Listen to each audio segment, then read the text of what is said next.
Good morning. If I could have your attention, please. Good morning. Good morning. If I could have your attention, we're going to call this meeting for the Senate Public Safety Committee to order. We're going to begin with a prayer from our very own Senator Jackson, if you would, please. Let us pray. Holy God, we give you thanks this day for all of the men and women who serve in uniform in this great state. We give thanks for the protection that they offer, for the rescue that they provide. And we also give thanks for all of the citizens of this state who lean and depend on one another in order to have safety, in order to be well. We ask that you would bless each of us and bless this conversation. We give you all thanks. Amen. Amen. Thank you.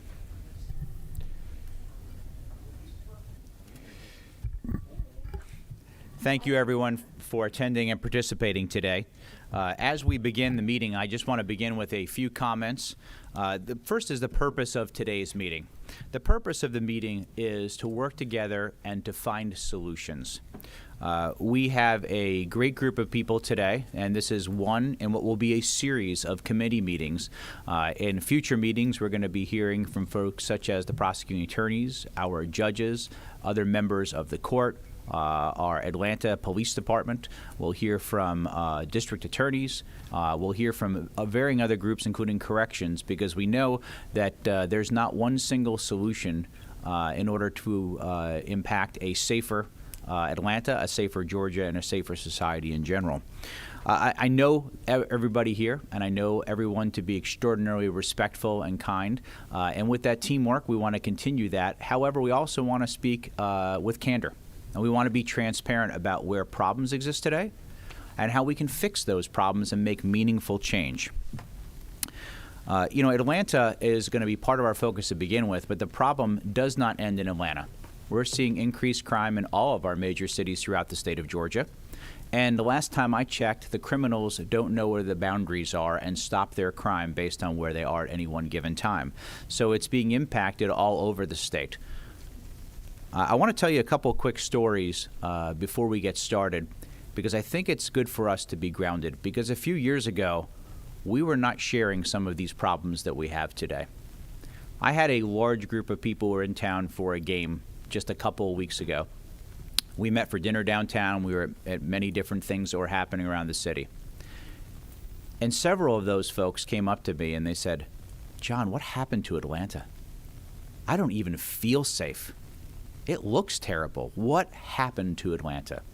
And I took that personally because this is our capital city. This is where I work, and I'm very close to live.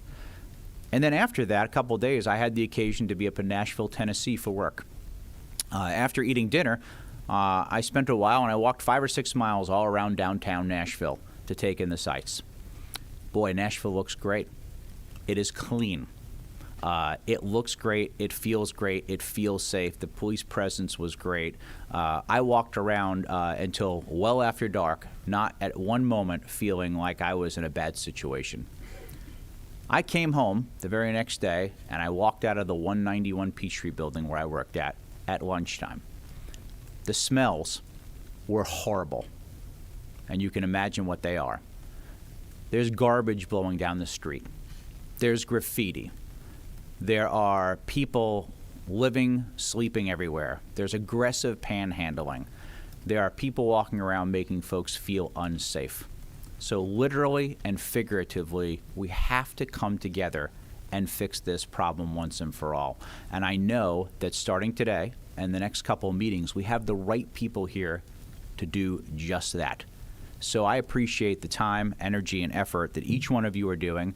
And rather than doing this on an individual basis as you come up to talk, let me say right now, thank you for your service.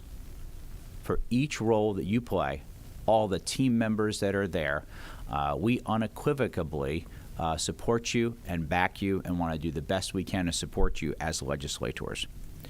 I also want to thank Governor Kemp, he and his office, and their unwavering commitment to public safety and the time that he has spent with us and from the top leadership of our state has been nothing short of extraordinary. So before we begin testimony, though, I'm going to take one moment of personal privilege. I want to thank everyone, many people in this room who reached out to me personally. A couple months ago, as most of you know, I donated a kidney to my son, and it is a God-given miracle. He is doing great, as am I, and I just want to say thank you so much for your prayers, for your thoughts, your concerns, and reaching out. It meant the world to me and to my family, so thank you so much. Thank you. Thank you. Okay, we're going to start our agenda today, and we're going to begin with the Georgia State Patrol, Colonel Wright, and I know you might bring up a person or two with you as well. And what I want to tell each person is we've got a handful of folks that are on the agenda, so it's pretty robust today. So again, I'd like you to keep your remarks succinct to the point, but again, what are the things we can do short-term and long-term to make a meaningful difference right now to keep people safe? So I'll turn it over to you, Colonel. Good morning, Mr. Chairman and members of the committee. We appreciate the opportunity to be here with you this morning.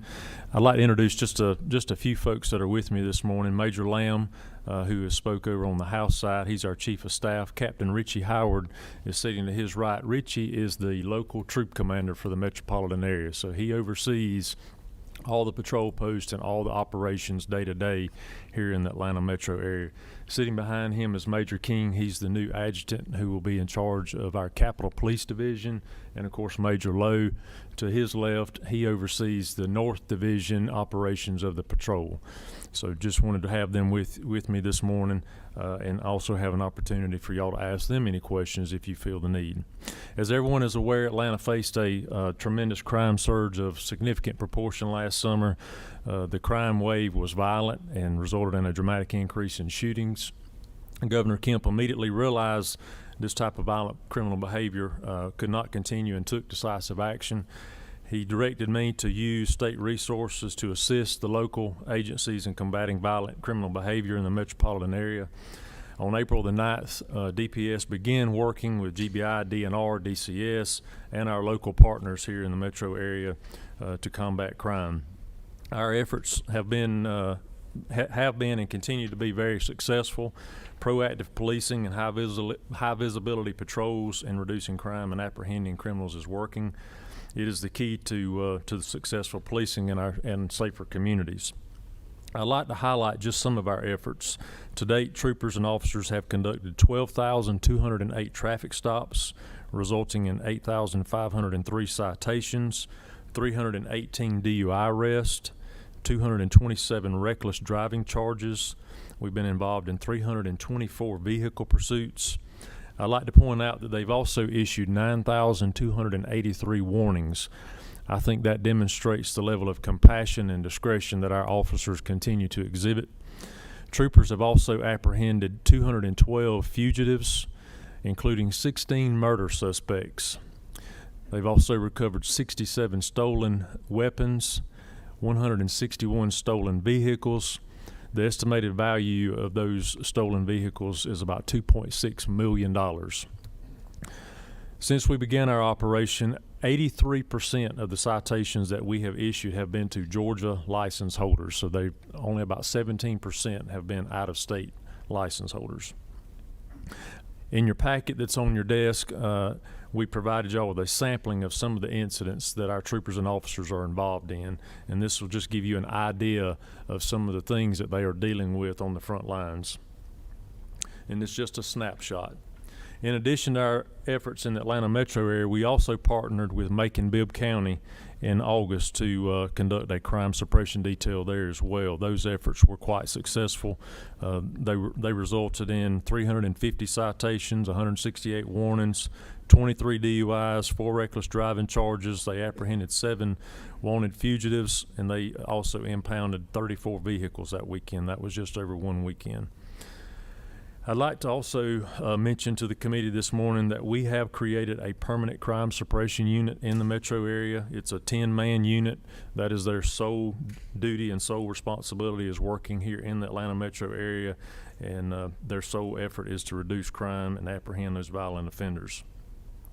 DPS remains committed to carrying out Governor Kemp's mission of combating violent crime, and will leverage every resource necessary to help accomplish this mission. We share the governor's vision of safer communities across our state, which will continue to make Georgia the #1 state to live, work, and raise a family. If we are not a safe state, businesses will not come here, people will not move here, nor will they visit.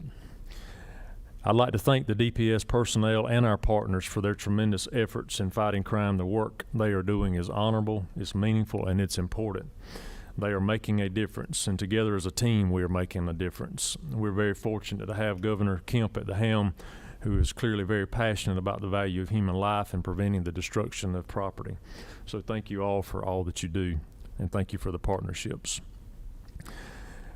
Mr. Chairman, I'd like to just close by also just offering an invitation to any of the committee members and any of the legislators, and some have taken us up on this opportunity to conduct a ride-along with any of our officers anytime that they would like to do, and let them have, I think it would provide very valuable insight into what our brave troopers and officers are doing and what they're tasked with. Mr. Chairman, with that, I'll answer any questions that you may have. Thank you, Colonel, and I couldn't agree more about doing ride-alongs. So to all, not just our committee members, but all of our fellow senators, I would certainly encourage them to participate both in the state and the local level. Be eye-opening experience. Colonel, if you could wave your magic wand and do one thing right now that you know would make a meaningful difference of reducing crime, keeping people safer, and the perception of safety, what would that one thing be? I think the most important thing is us getting police officers on the ground. Boots on the ground is what is going to be the most important thing to make a difference in crime. I mean, it's been a proven fact over time that police presence not only deters crime, prevents crime, but it discourages any crime from occurring. So that's the most important thing. We need more police officers, more troopers on the ground fighting crime and being visible. Thank you, and I use the analogy, I think New York was actually the first people to do kind of the broken windows policy, right, of making sure that the environment looks good and there is a police presence there that people feel safe, and by that, the deterring of crime really makes a significant difference. Is that something you would support? I couldn't hear the first It's called part. the broken windows policy, something Yes, that sir. New York had done in the past. Part of the challenge I believe we're facing today is that, you know, and again, this is not just Atlanta, but I'm going to use Atlanta as my example right now. It does not look like it looked like 3 years ago. Yes, sir. That's correct. Thank you. Other questions for the Colonel? All right. Senator Robertson?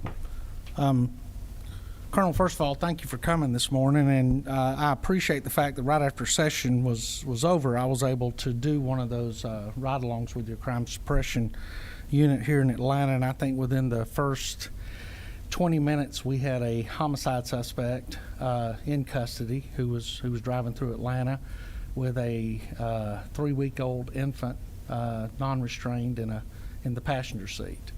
And I stood out there with your men and the individuals from the Atlanta Police Department while the relatives of the suspect arrived to the scene and basically blistered your folks, the Atlanta PD individuals, and an investigator from the Fulton County DA's office who showed up on the scene with all kind of nicknames and other things. And your troops, along with the other folks there, were extremely professional, and I appreciate that. And from the 4 p.m. in the afternoon till 03 a.m. in the morning that I was with your folks, they did an incredible job.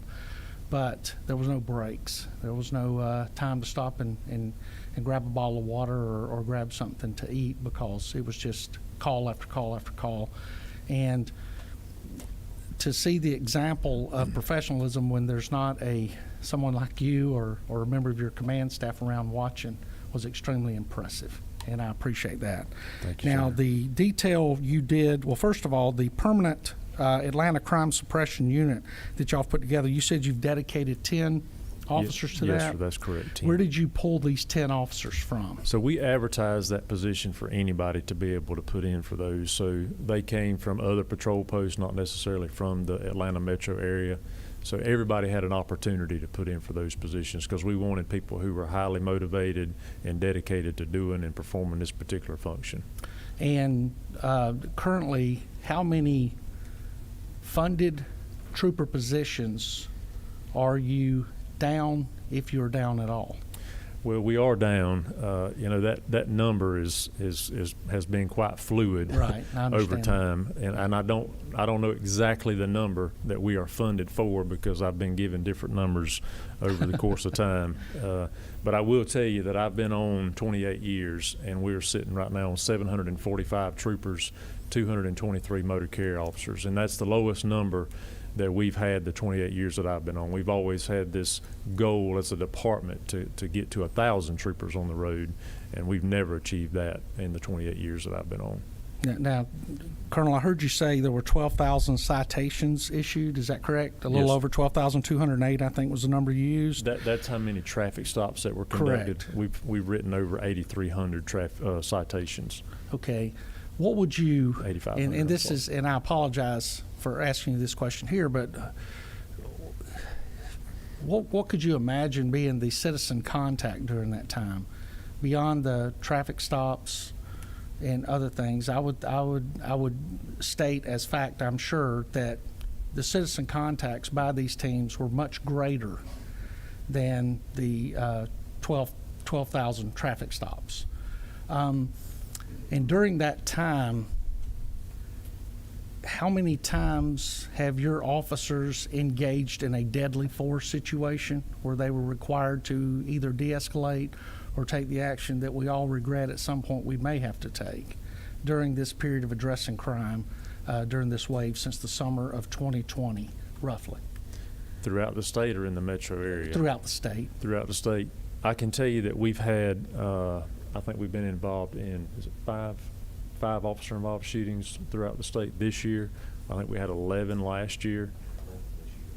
11 this year, 5 last year, I'm sorry. Right. So we have seen an increase in those use of force incidents where those troopers and officers have had to make those tough decisions. With open slots available and a substantially redirected mission in some areas, I would say. Would that be correct? Yes, sir. Okay. Thank you, Colonel. I appreciate your time. Thank you. Other questions from the committee members? Senator Payne? You mentioned earlier about the 8,500 citations that y'all issued. How many warnings did you say? We had over 9,000 warnings that we issued, yes, sir. So to be exact, 9,283 warnings. Well, that number to me is significant because it's such a testimony to what you've done in your mission. It's not just to write citations, but actually keep people safe.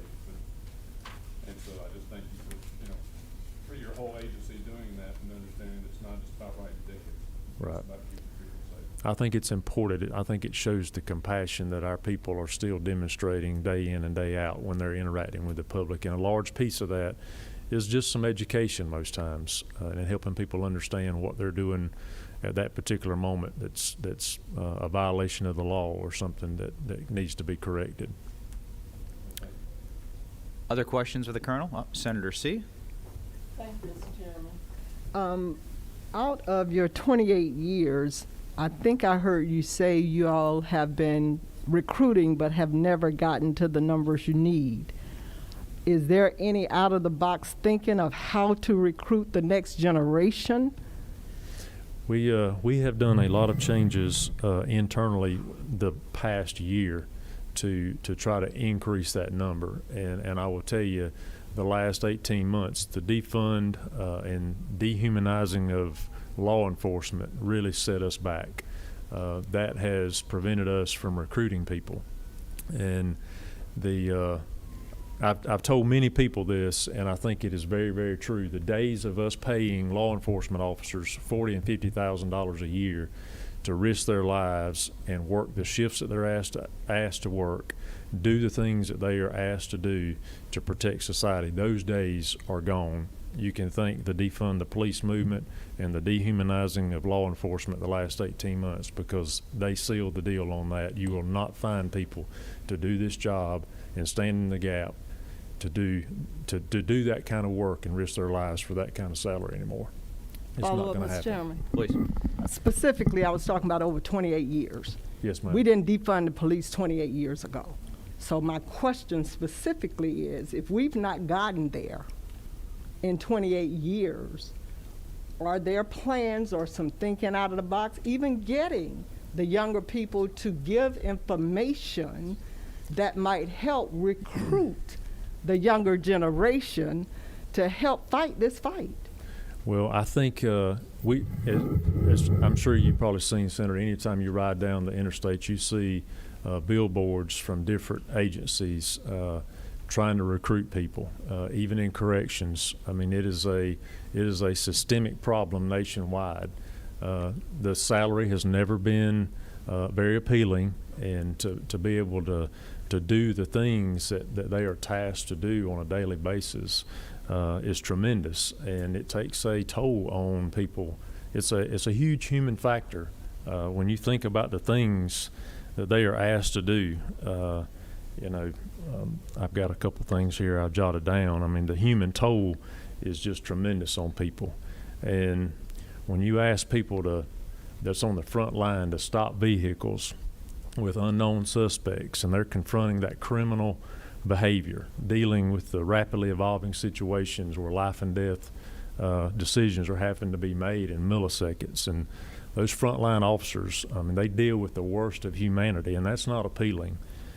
You're talking about seeing bruised and battered victims of homicide victims, mangled bodies of traffic crashes, violent confrontations with evil, the late hours on the weekends and holidays, the family functions. All of that takes a huge, tremendous toll on people, and it's very, very difficult to convince some of these young people to look at this as a very appealing job. And to answer your question, though, I mean, we've stood up a recruiting unit. We have people who are dedicated to go and talk to colleges and universities and job fairs, and I mean, it's a huge effort that we've been working on. We've changed some of our policies to, we've changed our uniform and appearance policy. Used to, we would not allow people to come to work with us if they had a tattoo, because they were required to wear a short sleeve shirt a portion of the year. And we changed that policy now to where they still don't have visible tattoos, but they have the option of wearing our Class A uniform, which is our long sleeve uniform. We've implemented an accelerated trooper school program. We will start our first one in January. We had hoped to get a lot of applicants for that particular class. We didn't get them. We started a school August the 28th, one of our traditional schools. We had planned to start that class with 100 cadets. We were only able to get 71 viable applicants, qualified applicants, to start that school with. That class is now sitting at 49. The class is tough. We have to have standards in law enforcement. I think the public demands it. We demand it.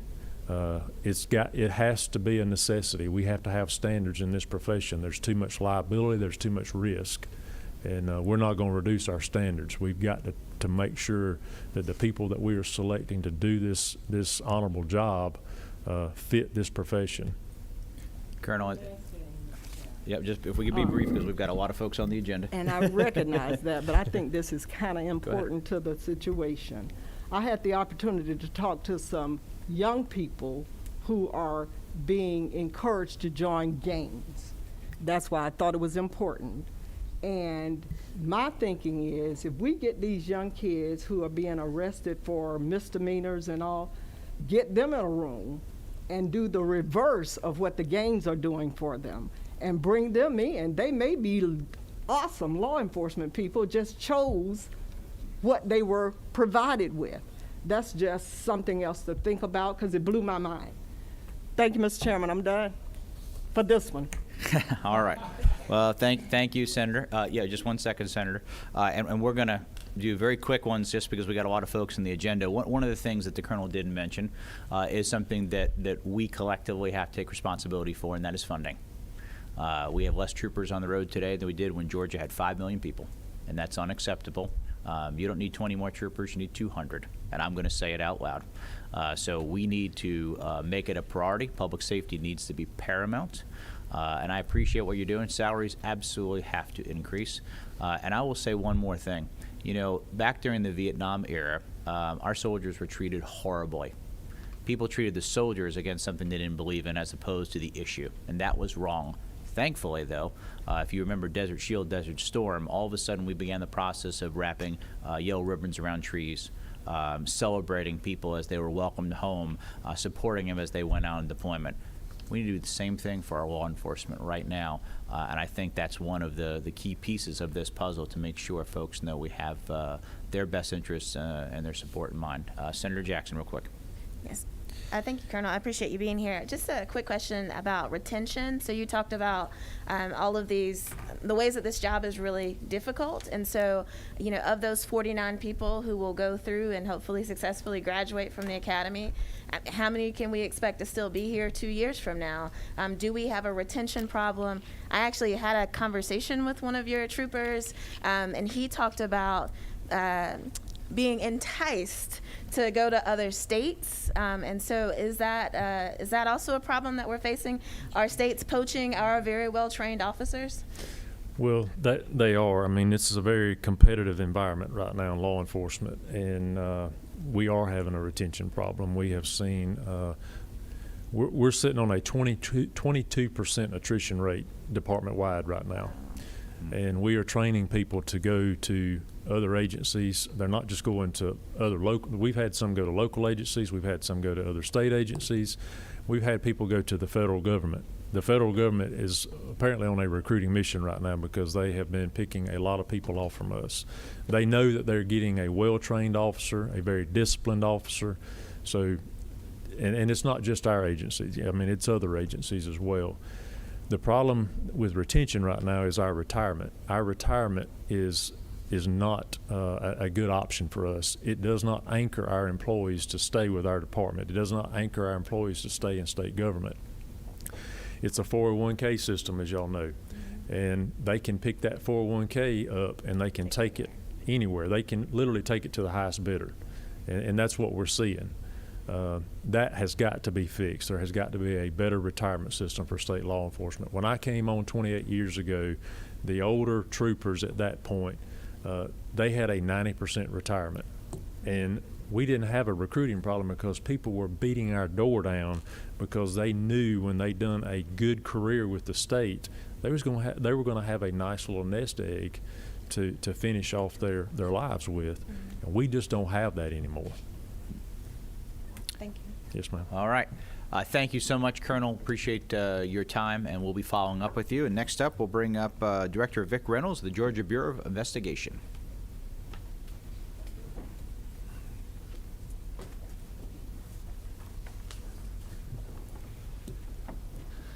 Thank you, Ms. Chair. Good morning, everyone. Thank you so much for having me here.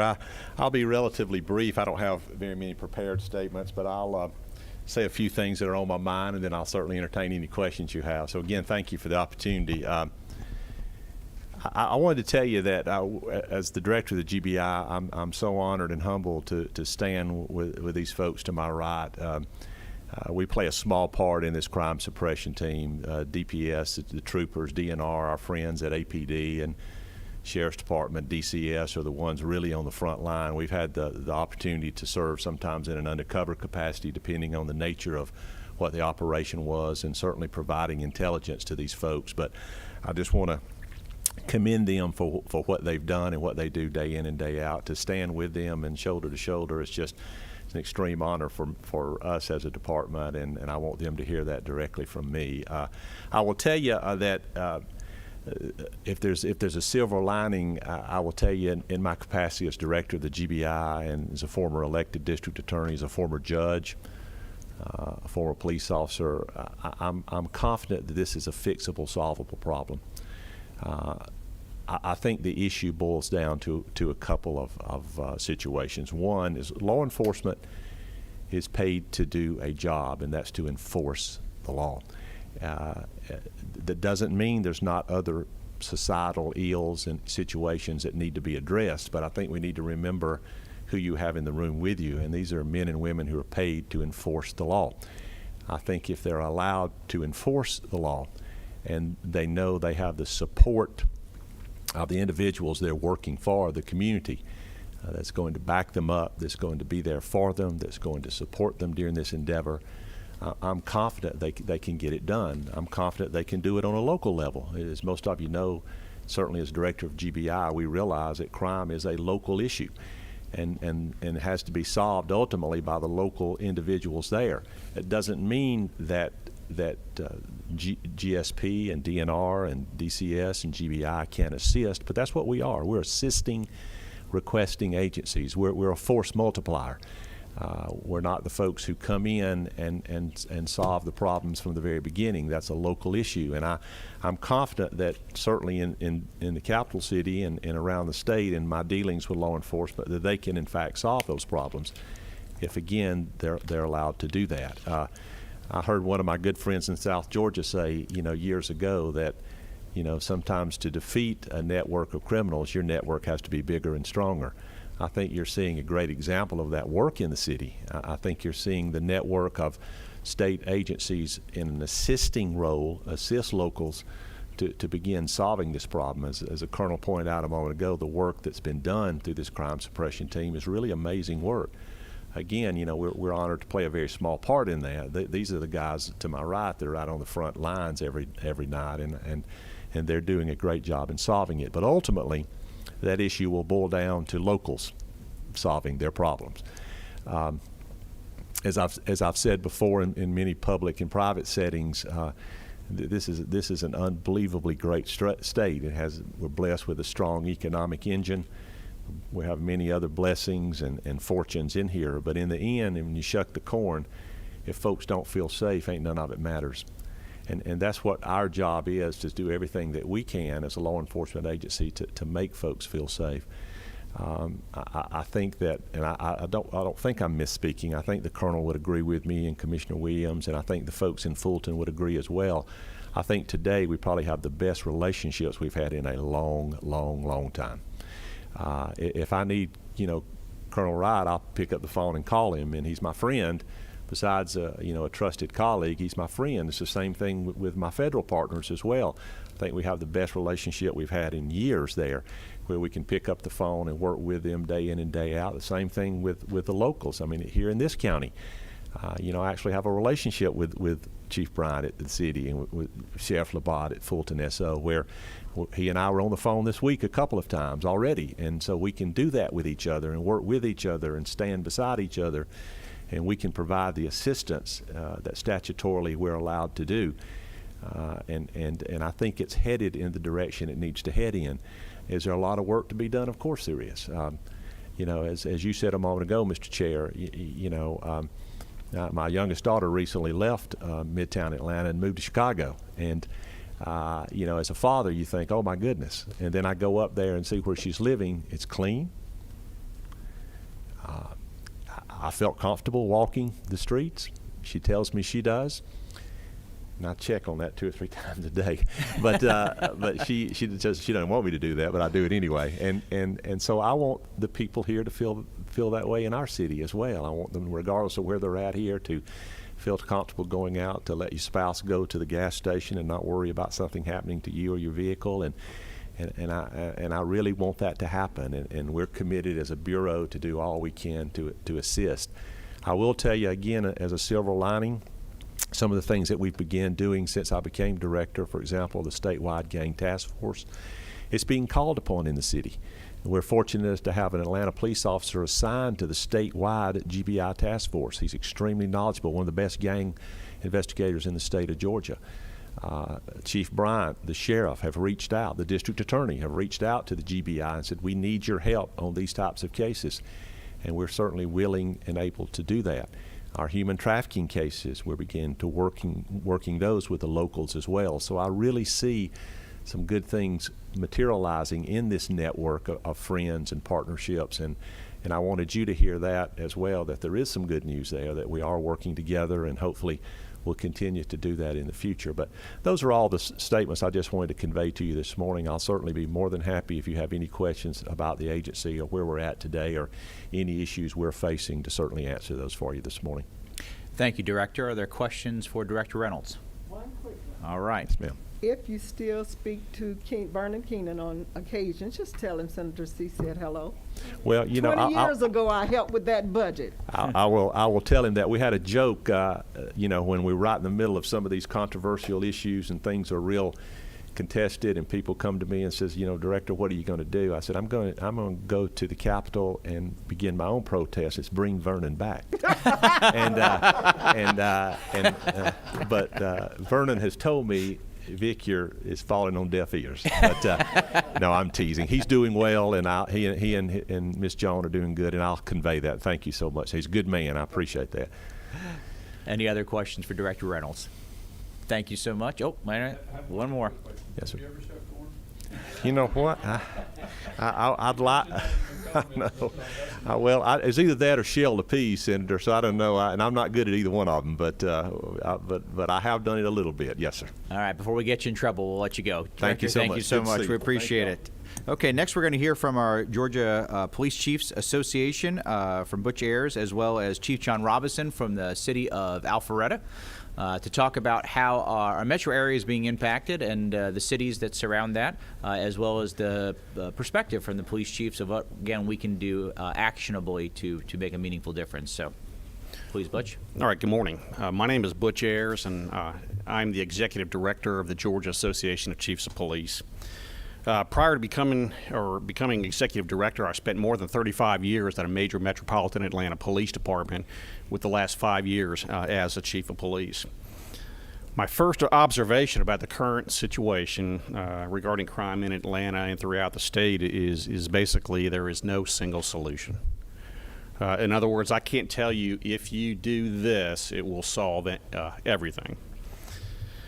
But I would like to say that for almost everyone, participation in the criminal justice system is voluntary. Most people come into the criminal justice system because of some action upon their part, and I think most everybody in this room believes in second chances, and it may be some even third chances. But I think we all have to start wondering when it runs into 5, 6, 10, 12, 20 chances. Police chiefs across this state are frustrated with what we call repeated offenders. People that either both pretrial and post-conviction return to the streets and continue their criminal behavior with little or no fear from the criminal justice system. We are finding that many offenders, once they're arrested and processed, that they are either out on bond, they're out on parole, and have had multiple previous interactions with law enforcement. Offenders, and we're seeing a lot throughout Atlanta and Georgia with violent crime involving firearms. If an offender uses a firearm or a knife in the commission of a crime, there should be some type of mandatory minimum sentence, one that cannot be reduced by probation or parole. There have been also incidents across the state where an offender fires multiple bullets at a target, be it a house, vehicle, person, commonly referred to as a drive-by. If a victim is struck by one of the bullets, then the crime is usually prosecuted as an assault, a battery, or a murder. But what happens if by sheer luck or intent, no one was injured or killed in the incident? In other words, the only injury or damage was to property. The offender may be charged with OCGA 16-7-22, criminal damage to property first degree, which is punishable by an imprisonment of not less than 1, no more than 10 years. We believe that the law should be amended to include a mandatory period of imprisonment if the damage was caused by what we refer to as a drive-by. OCGA 16-7-5, home invasion. We believe that we should amend the current law to address those instances where offenders gain illegal entry into a dwelling through subterfuge, in other words, impersonating a police officer. Language should include the additional mandatory sentences without the possibility of reduction into sentence, although there is a statute, OCGA 16-10-23, impersonating a public officer, that could be charged, but we often see that being merged into the original charges. I want to talk a little bit about one of the big issues, and Mr. Chairman, you had asked the Colonel, what was probably the number one thing that could be done, and I will agree with him, it would be the increase in manpower. I want to assure you that despite what you may have heard, that the presence of police does make a difference. It makes a difference in the level of crime and the perception of public safety. Some will tell you that since responding to a crime is relatively a minor part of an officer's day, that perhaps we need fewer officers. This really, in my opinion, is akin to the what came first, the chicken or the egg argument. I have personally read written statements from suspects or heard similar accounts from others in law enforcement that the reason the suspect didn't rob this store or that bank was because of police presence. Another suspect told police that he intended to rob a gas station at a interstate highway exit, but when he got off the interstate, he observed a police car in a parking lot. He immediately got back on the interstate and went to some other jurisdiction and locale to commit his crime. Going back to why are officers leaving? Officers are leaving for a variety of reasons other than failure in the academy and warranted disciplinary terminations. Many are leaving because they perceive the personal risks outweigh the benefits of maintaining their occupation as a police officer.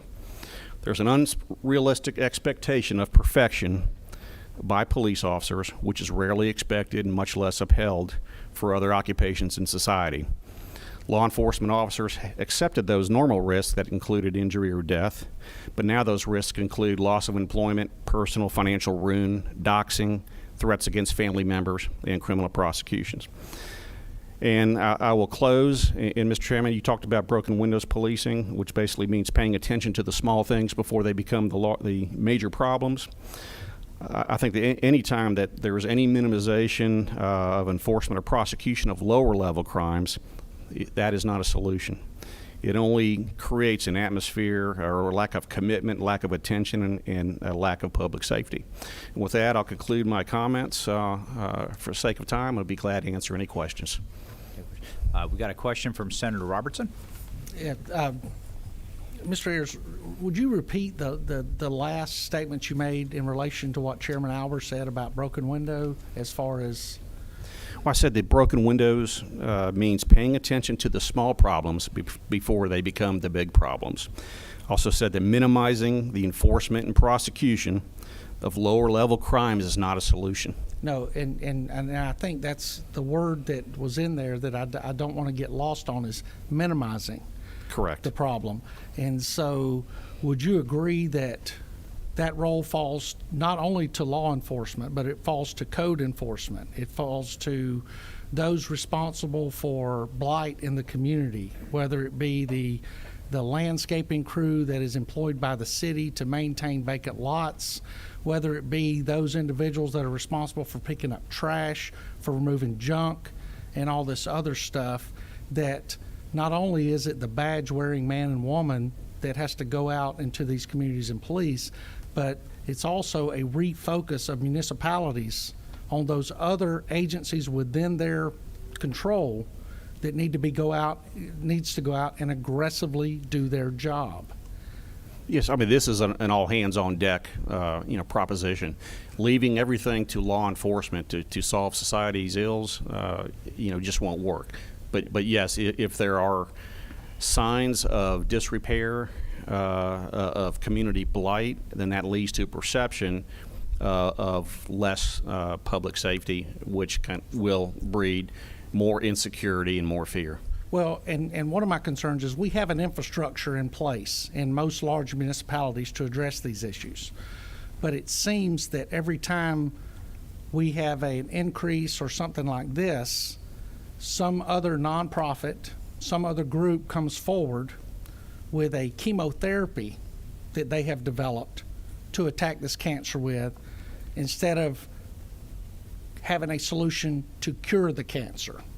And I think we've seen it in Times Square.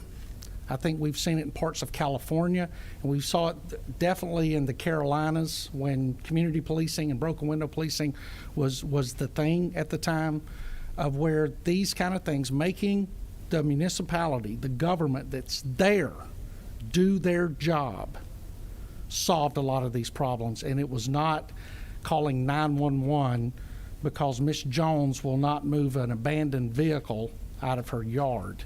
But it's because of active and aggressive patrols by code enforcement and others responsible for that, going out and doing their job, citing her, bringing her in front of an environmental court judge, and facing potential sanctions, whether financial or other, until she got the vehicle moved out of her yard. And it solved a lot of problems, especially for the children growing up in the neighborhood, and the property value dropping and everything else, and drawing in the element into those neighborhoods that tend to bring generational crime and other generational problems, maybe not caused by themselves, but heaped upon them at birth or whenever, and leads to crime, which eventually leads to a 911 call where it is required that a man or woman wearing a badge has to be there. Would you agree with that? Yes, I would agree with that. And also we find out with code enforcement type issues is if it's even called into code enforcement or just the code enforcement officer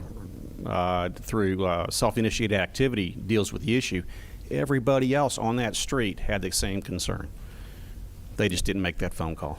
Well, prior to my retirement, the guys that went out with me at the end of their daily, I told them I wanted to see how many 311 calls they made every day, whether it was for a junk vehicle, whether it was for a dead animal in the middle of a street, or anything else in Columbus, Georgia, so that they would not only be doing their job, but finding problems within the community that fell to another department within the municipality. And we were able to benefit from it. It became a competition to some degree.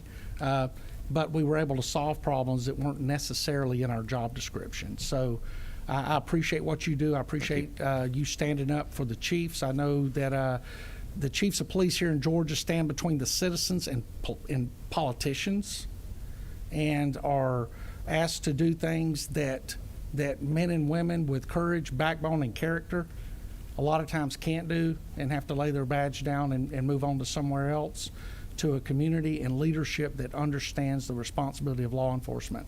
And I cannot imagine the storms that surround you as you try to represent all shapes and sizes of police chiefs throughout the state of Georgia. So I appreciate what you do. Thank you. Got a question from Senator Jackson.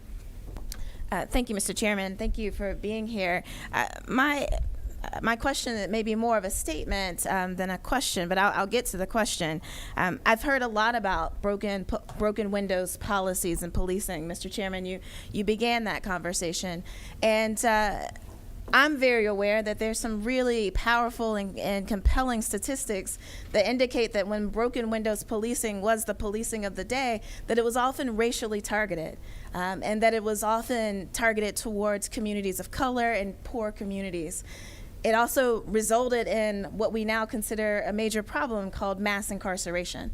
And when I hear you talk about mandatory minimum sentences that do not allow judges to have any discretion, I hear that as a return to, once again, the problems that we had created with mass incarceration.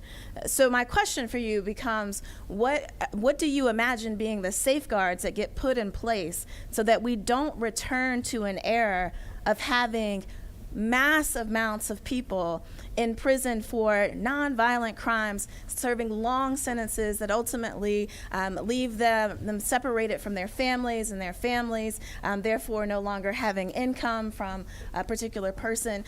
I guess I'm just concerned, and I want to go on record noting this concern, that if we return to these old policies, that we will also return to an attack on black and brown and poor citizens in our state.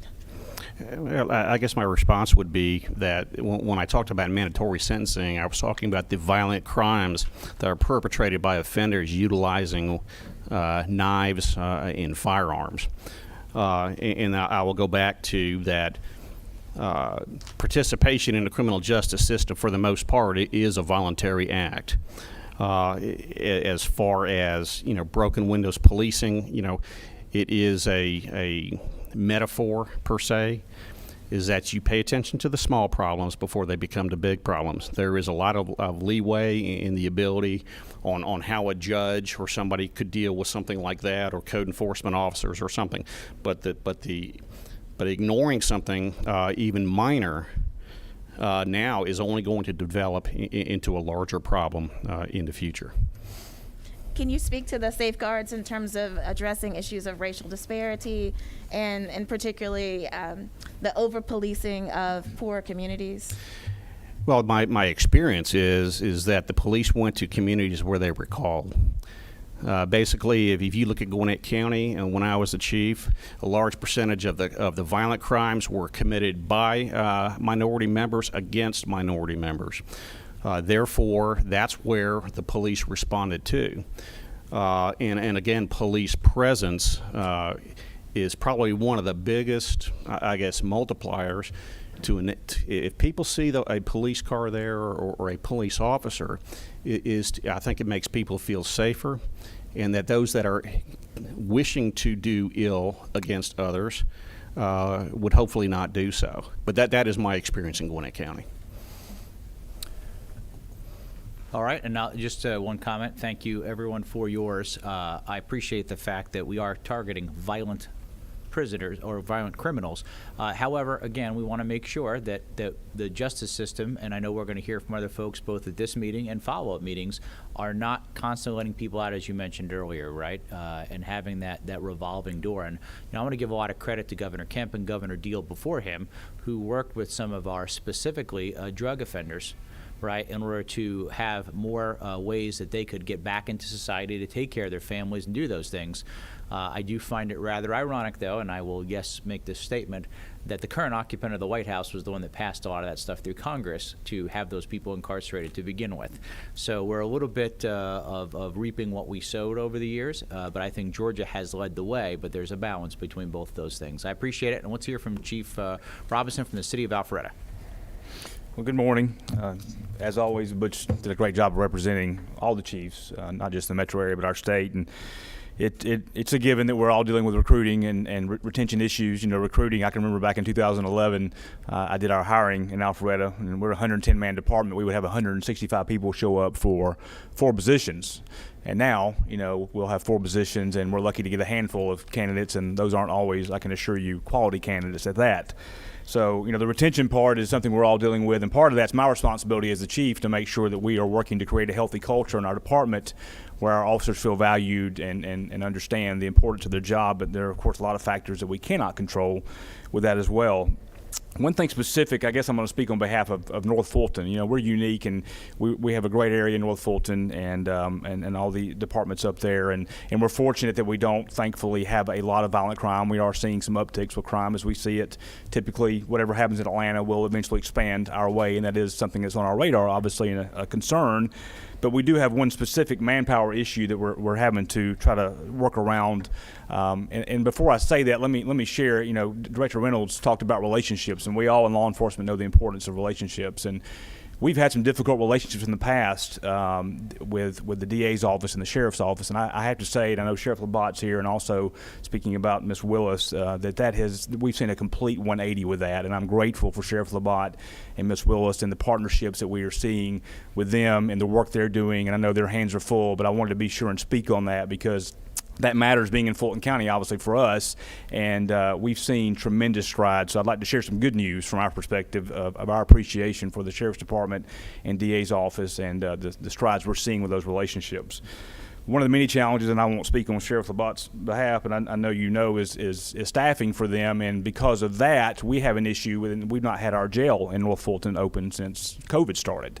And that is creating tremendous issues for us manpower-wise, because for us to make an arrest and take somebody to jail all the way downtown, you're looking at a minimum of an hour and a half, and if I have 2 or 3 people making arrests and out, that's a major drain on our resources regarding boots on the ground, if you will. So COVID, I think it was March 2020 when they had to shut it down, and we've not been open since then. We've had a jail since the 80s up there, and so North Fulton, all the agencies, Alpharetta, Milton, Roswell, Johns Creek, and Sandy Springs, we all have typically shared that jail and used it, and it's been a tremendous resource for us. And so that is a tremendous challenge for us right now, and we're having to release a lot of folks on copies of charges, which we always have that discretion, but more than we would like. And then we typically want to still keep local charges in our court if we can, but that's not always an option as well. As far as, again, if we're going to take somebody to jail for it, then we look at possibly doing state charges, and there's just a litany of issues there that we're having to deal with that. So manpower, once again,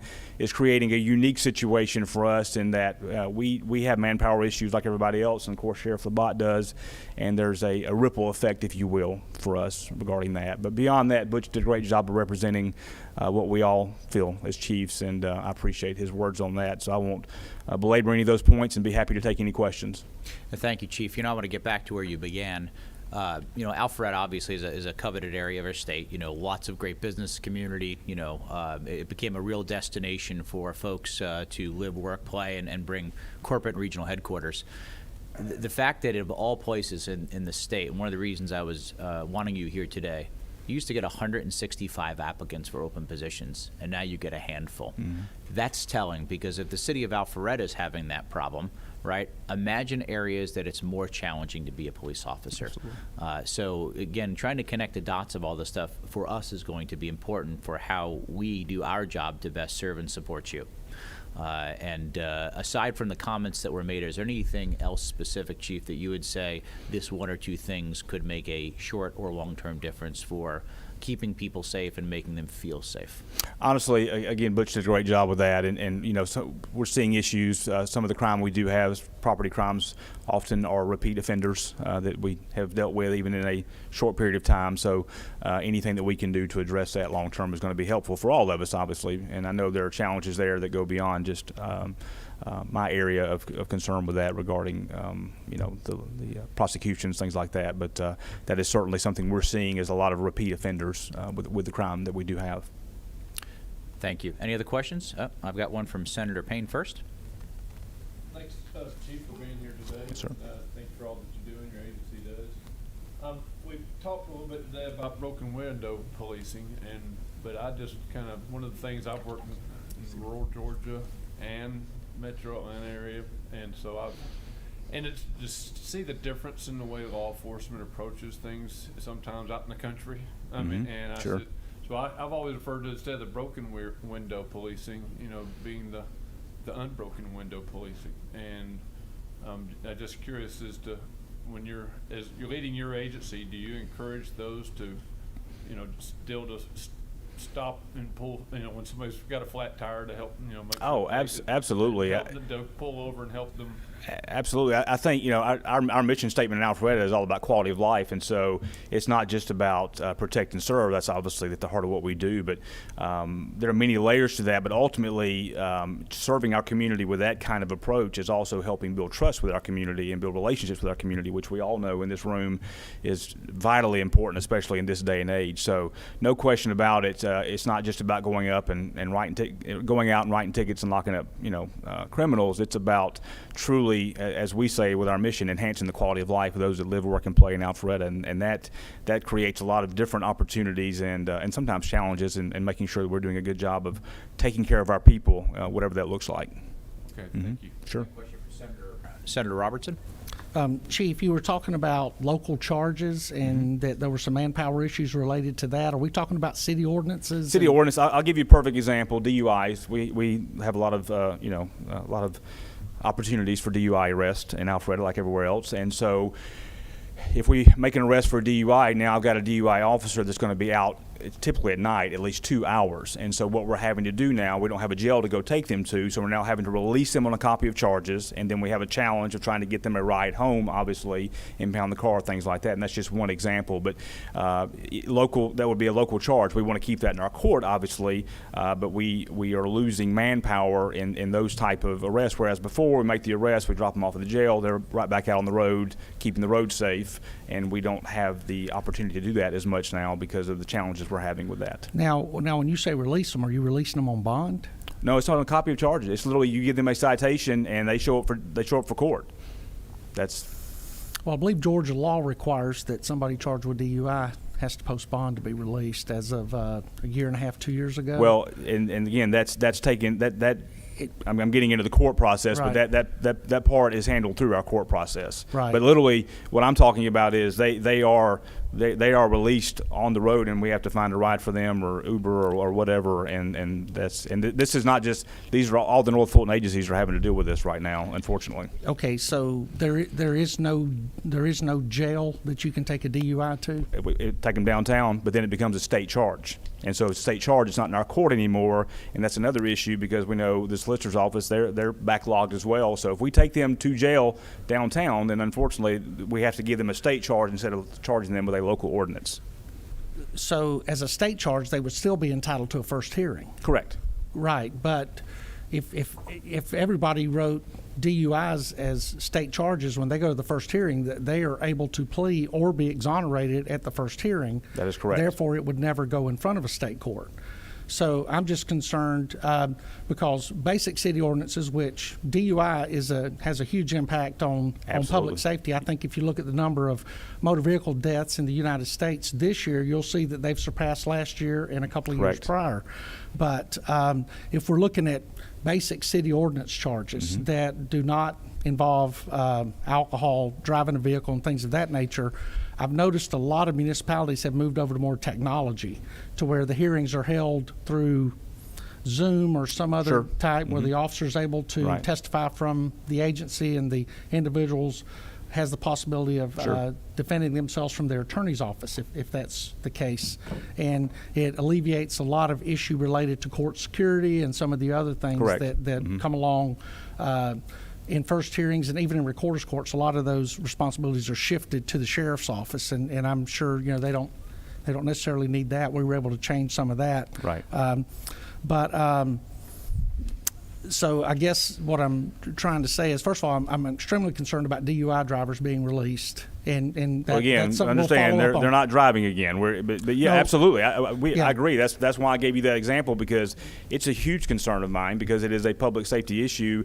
Regardless, they're not coming back out on the road again, at least at that moment. But we in the past have felt like the practice is they need to go to jail. For that, and in more than one case, they have gotten out of jail that very night, went back to their vehicle, got in their vehicle, went out and got a second DUI or caused injury. That is correct. correct. That's my concern. Yes, sir. But thank you, Chief. Yes, I sir. appreciate Thank you. All right. Chief, thank you so much. Unless we have a question, we're going to continue to move on. Appreciate your service. Next, we'll have our Fulton solicitor, Keith Gamage, come up.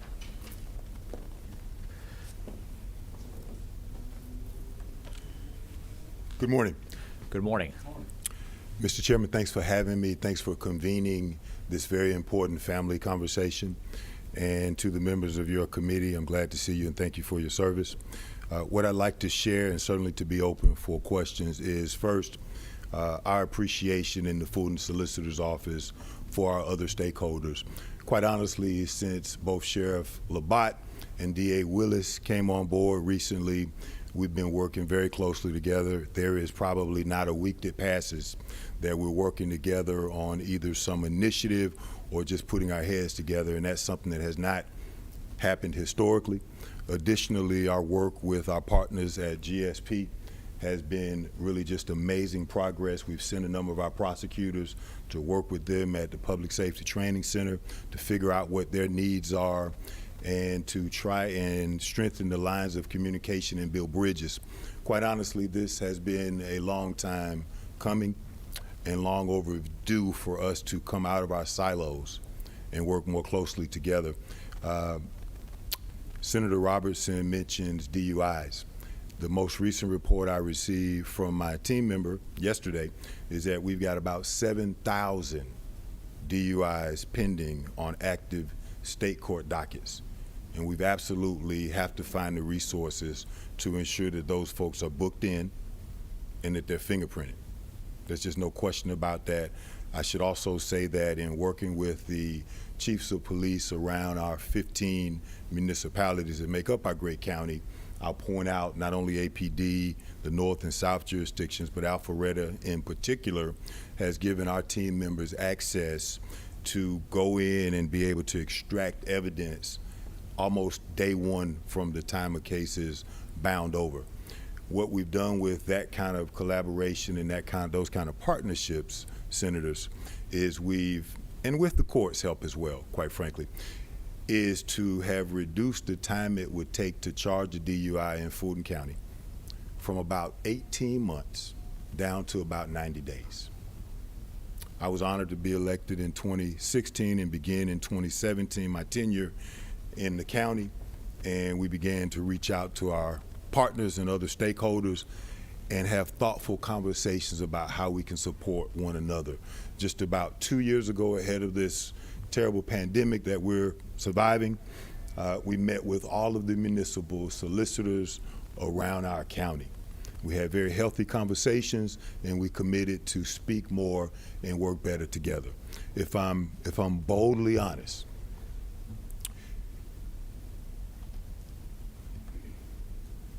we've got to continue to build bridges that improve the efficiencies.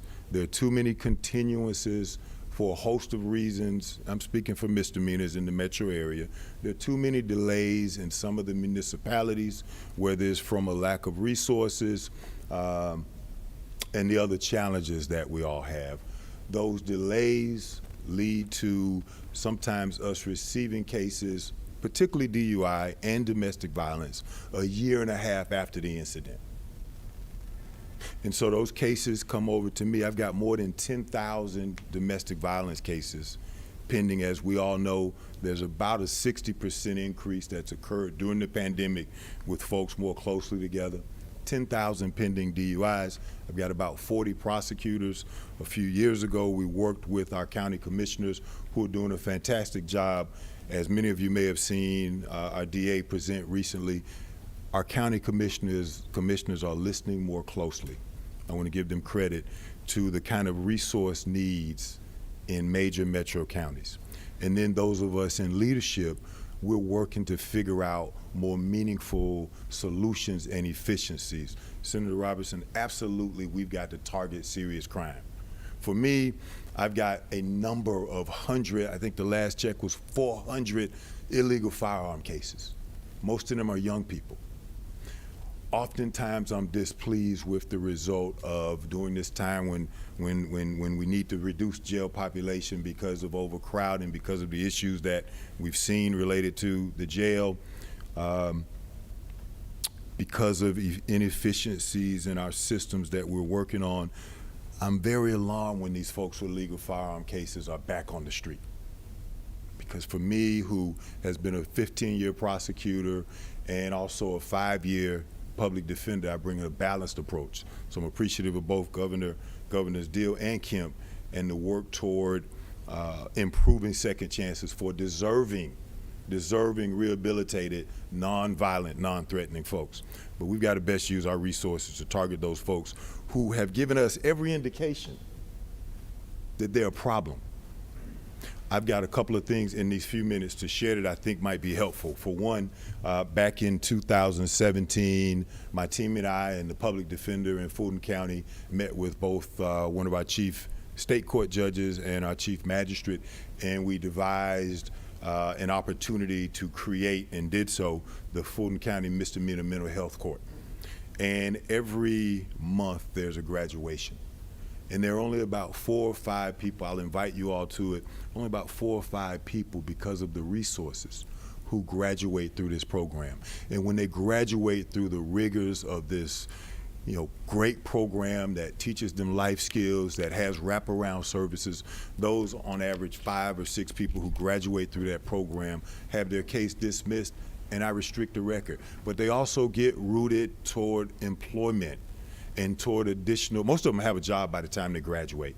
And I'm not an expert on all of the requirements, but here's the truth of it. I'm taking prosecutors out of courtrooms who have dockets in the hundreds. There are 20,000 cases pending in our state court. I've got a great number to accuse as we work our way through this pandemic. But we're taking these limited resources, and if we had more resources, we certainly could better address mental illness. Oftentimes, and I know the sheriff is well aware of this and is doing a great job, but the first time parents find out, in many instances, that there's an issue related to being bipolar or mental illness, it's when a young person's booked into the jail. That's a travesty. And we're figuring out how to make sure that this person gets what they need when they're released, if they're released. But we don't really have anywhere to send them.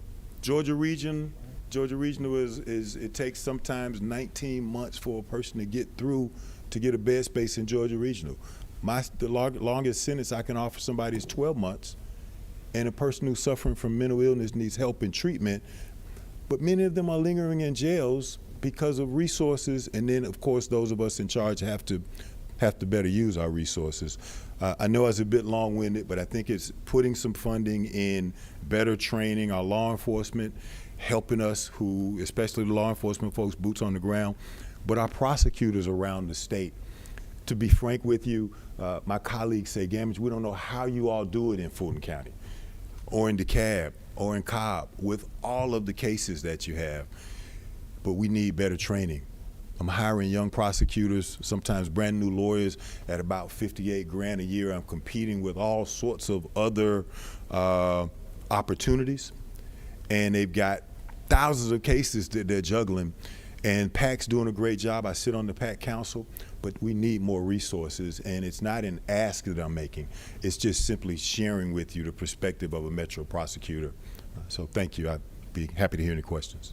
Well, thank you, and I appreciate you bringing up the mental health issue, which is something we haven't discussed yet today, and not just our criminal justice system, but it's obviously a great impact to our homeless situation. I know Senator Jackson knows that very well, and helping folks, obviously, to get the help they need and make sure that we get them to a safe place of society.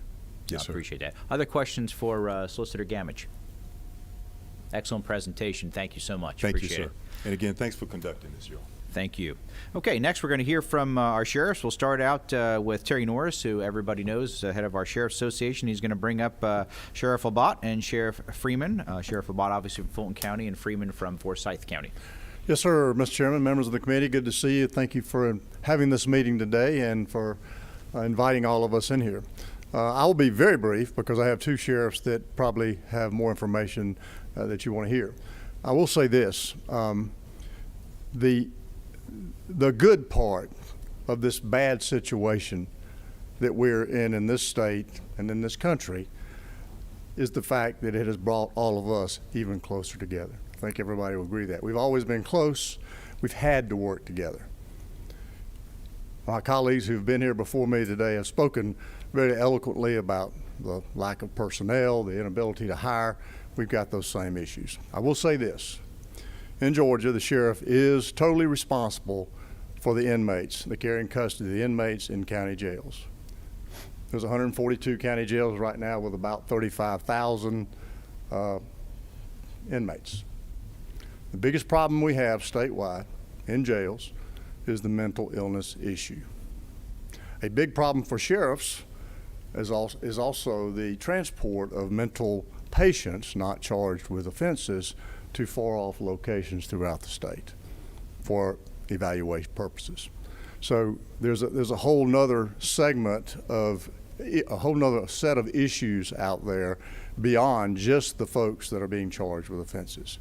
I will say this, and then who have you got first, Sheriff Labatt? You get to Okay, choose. I get to choose. That is not good. No, sir, I'm not choosing. All right. Well, I will say this. Understanding, Senator, your comments about mass incarceration, we all understand that. But it is my opinion, and I think the sheriffs will agree, there must be some certainty in sentencing in our state. We must get our courts back operating. We must provide some help for district attorneys, having them with additional prosecutors, and on the public defender side. We've got to do that, but we've got to get the courts working again. But we must have some certainty in sentencing. We must, I'll say it this way, and I think Sheriff Freeman will say it, Butch Ayers said it, we're all in favor of helping people. We're all in favor of giving people a second chance, I'm sorry, Sheriff, but not a third, fourth, and fifth, particularly when those people are injuring and harming and victimizing other people. So I say certainty in sentencing. And very, very quickly, I would say this. If we could look at 1611-131, possession of firearms by convicted felons. Now, I know it's very difficult when an officer, a trooper, or deputy sheriff, whomever, makes an arrest and this person has possession of a firearm, and this person has a lengthy felony record, we know it's difficult to to get convictions in those cases. We know that DAs, people are not going to plea to an offense where there's a certain sentence, a mandatory sentence. But if we could change some of these laws to give a mandatory sentence, even if we can't get many, we can't prosecute many cases where there is a mandatory sentence, I think it would help us. So, you know, my thought was, in this case, maybe a mandatory sentence of 5 years if you're a convicted felon and you're in possession of a firearm. That would help. So which sheriff did you decide on? Well, I had Sheriff Labatt on my list first, so let's bring him up Sheriff first. Labatt from Fulton County. Thank you. And while the sheriff's coming up, I want to remind everybody, first off, the feedback has been terrific. If you would follow up your specific recommendations via email to both Allie and myself, I'd appreciate that. When we're done with these series of meetings, we will be putting together our formal recommendations, which will translate into things we can do, obviously the state level, which would be either legislation or budget, and then adding on top of that what we can do with our locals as well. So, yeah, great. Sheriff, thank you for coming today. We appreciate your time. No, thank you. First of all, good morning.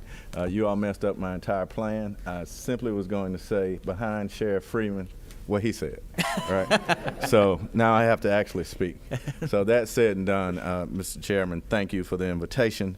With your permission, I'd like to read my formal remarks for the record and then answer any questions that may come about. I always start and stop in the same place, and that's by saying thank you. Certainly to the men and women of the Fulton County Sheriff's Office and the fine job that they do every day. I'm honored to be with you. I truly appreciate the opportunity to share my perspective, my insights on crime in the metro area, and what we can, or let me rephrase that, what we must do together to reduce crime, in particular, violent crimes, and recidivism. Let me preface my comments by informing some and reminding others. I'm from here, born and raised right here in Atlanta, a product of Frederick Douglass High School to Clark Atlanta University.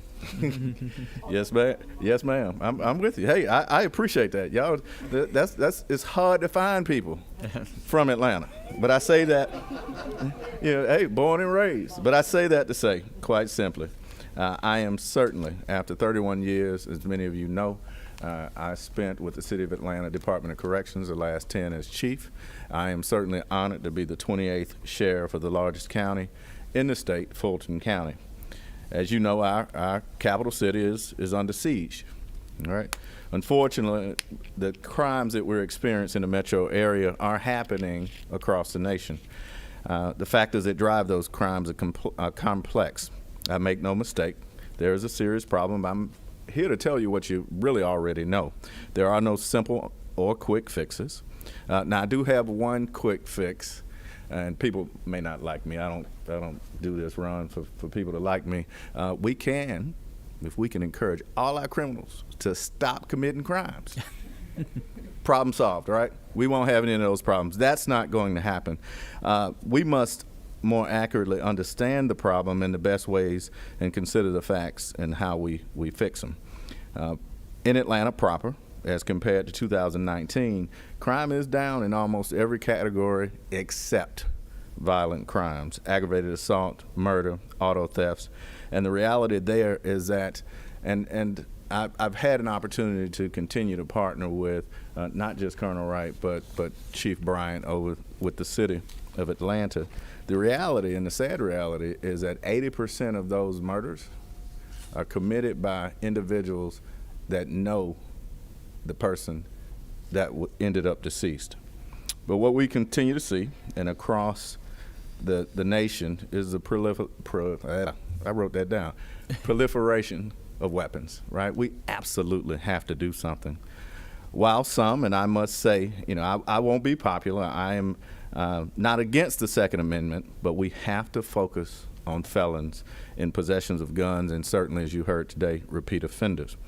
We continue to see over and over again felons in possession, individuals on parole with guns, contributing in the metro area alone 30 to 50% of the shootings. That's problematic. But here are a couple facts for you. Over the last from May 19 to May 2021, we've booked in nearly 40,000 people in the city of I was going to say city of Atlanta. That's not true. Fulton County as a whole, in the Fulton County Jail. 30% of those, nearly 12,000 of those bookings, are violent crimes. So from that perspective, we watch this continue to go up. Those numbers really tell us that almost 12,000 of those individuals were booked. Actually, 15,000 of those individuals were booked more than once on multiple charges. So this is continuing to head in the wrong direction.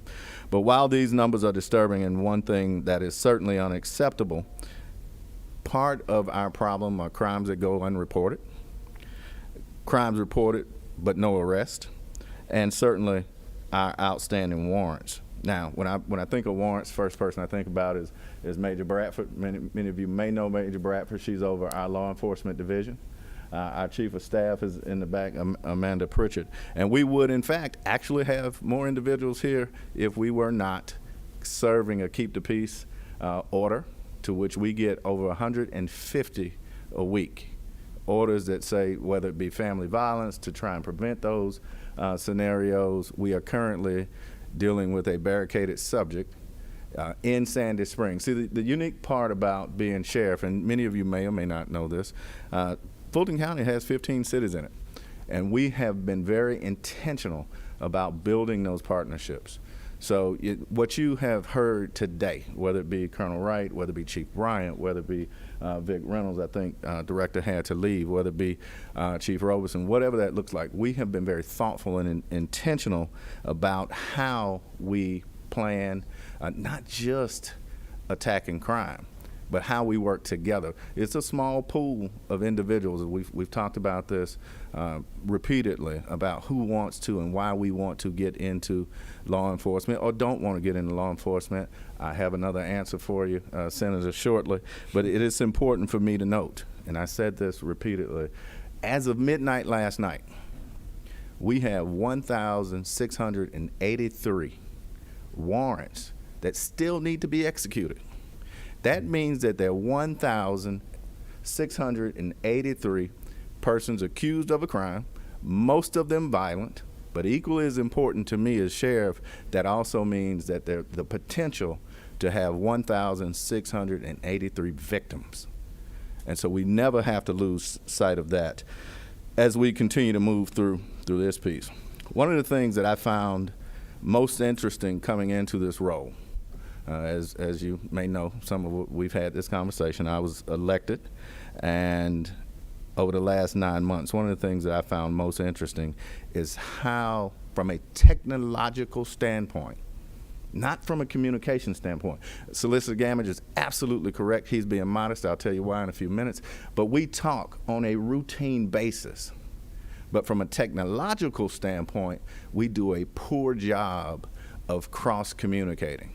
So I'll be very specific about Fulton County. When we came in, we had to bring in a third party. We had so many ancillary systems that created duplicate entry. We were not leveraging technology. And so to that point, here's something I know state senators love to hear, so I'll challenge you as well. We are lagging behind in our state. Even Alabama has Oxford, Alabama has one of the most dedicated resources with respect to a real-time fusion center, a real-time crime-fighting center in Oxford, Alabama, that on a daily basis, law enforcement entities across the state, 32 of them, go in and they are together and they fight crime. What's that? That eliminates the delay in fighting crime. And so in my case, what does that mean to you? So I'm right here in Fulton County. If there's a crime committed in DeKalb or Gwinnett or Cobb, things that touch the borders you mentioned, Mr. Chairman, that no one cares about, right? We have centralized, and I brought this, and let me be thankful, the governor has really been thoughtful about what next steps look like. We need, from a state level, a fusion center that focuses, just as we're focused today, focuses on crime on a daily basis. So, again, let me say we are not leveraging the technology that we should. Now, one of my commitments as I came into Fulton County was to put a crime suppression team in place. And so with exceptional training from APD, Georgia State Patrol, and a lot of details that we've worked together, we put together a Scorpion unit. That Scorpion unit has one focus, and that is investigating and crime suppression in its totality. So why do I say that? Because one thing I did not want to do was be accused of having 2021 Red Dog unit, right? We want to be thoughtful about how we go after nearly 2,000 persons wanted for committing crimes in our community. But in 5 short months, let me give you a couple figures. We've arrested 23 felons, 43 misdemeanor arrests, 36 persons wanted located, right? So they were wanted, but maybe didn't get extradited because of how far away they were wanted from, whether it be Michigan, California, what that looks like. Issued 511 citations, impounded 39 vehicles, 2 of which were stolen and recovered, gotten 11 weapons off the street, 11 guns off the street. We've partnered with, in terms of special details, 56 special details with our federal partners, both the U.S. Marshals, FBI, anyone that wants to partner, we want to partner with, and certainly 40 different details that we've partnered with the Atlanta Police Department, with Sandy Springs, with Georgia State Patrol. So we've been very thoughtful about what that looks like. So as I get ready to wrap up, I do want to take a second. As I mentioned, I want to thank the governor. He has been very, very thoughtful about how he and Colonel Wright have resources that we can use in this particular area. You heard Colonel Wright's statistics, right? I've already talked about our director, Vic Reynolds, but it's also important to note that we've done more just in 9 months than we've done in a lifetime. We've partnered with the National Sheriff's Association, the major county sheriff's associations of America, as well as the leadership that Terry Norris continues to provide from GSA. That said and done, one of the things that played out in the media before I became sheriff, which we were very, very intent on not happening. You know, like I know, at one point 2-3 years ago, you couldn't get the Fulton County DA, Fulton County Solicitor, the Chief of Police, and the sheriff in the same room, unless it was a courtroom, right? And so to that extent, one of the things that I proudly, again, our solicitor is being modest, right? When it comes down to DUI, he's put forth a project that he's working with the State Patrol very intentionally about how we better serve and quickly either indict or give individuals an opportunity to plead innocent, whatever that looks like, in a more robust fashion that allows individuals to get out of jail, right? So from that perspective, I'll close on this, and you all have heard this. What you have in front of you is an article. That article literally came out this morning. It talks about police salaries, obviously in northern parts of the country, or as far west as whether it be California, Seattle, whatever that looks like. I got it. The price of tea has gone up across, the cost of living has gone up across the country. But what Colonel Wright talked about, the days of asking someone to put their lives on the line for $50,000 and $60,000 is absolutely gone. So when you go through that, some of the highlights talk about police officers in those jurisdictions getting paid $115,000, $130,000, right? Those are things that we have to really stake in our community. How do we, of course, the national average is right at 60, I get it, but we have to understand that's where we're losing people to.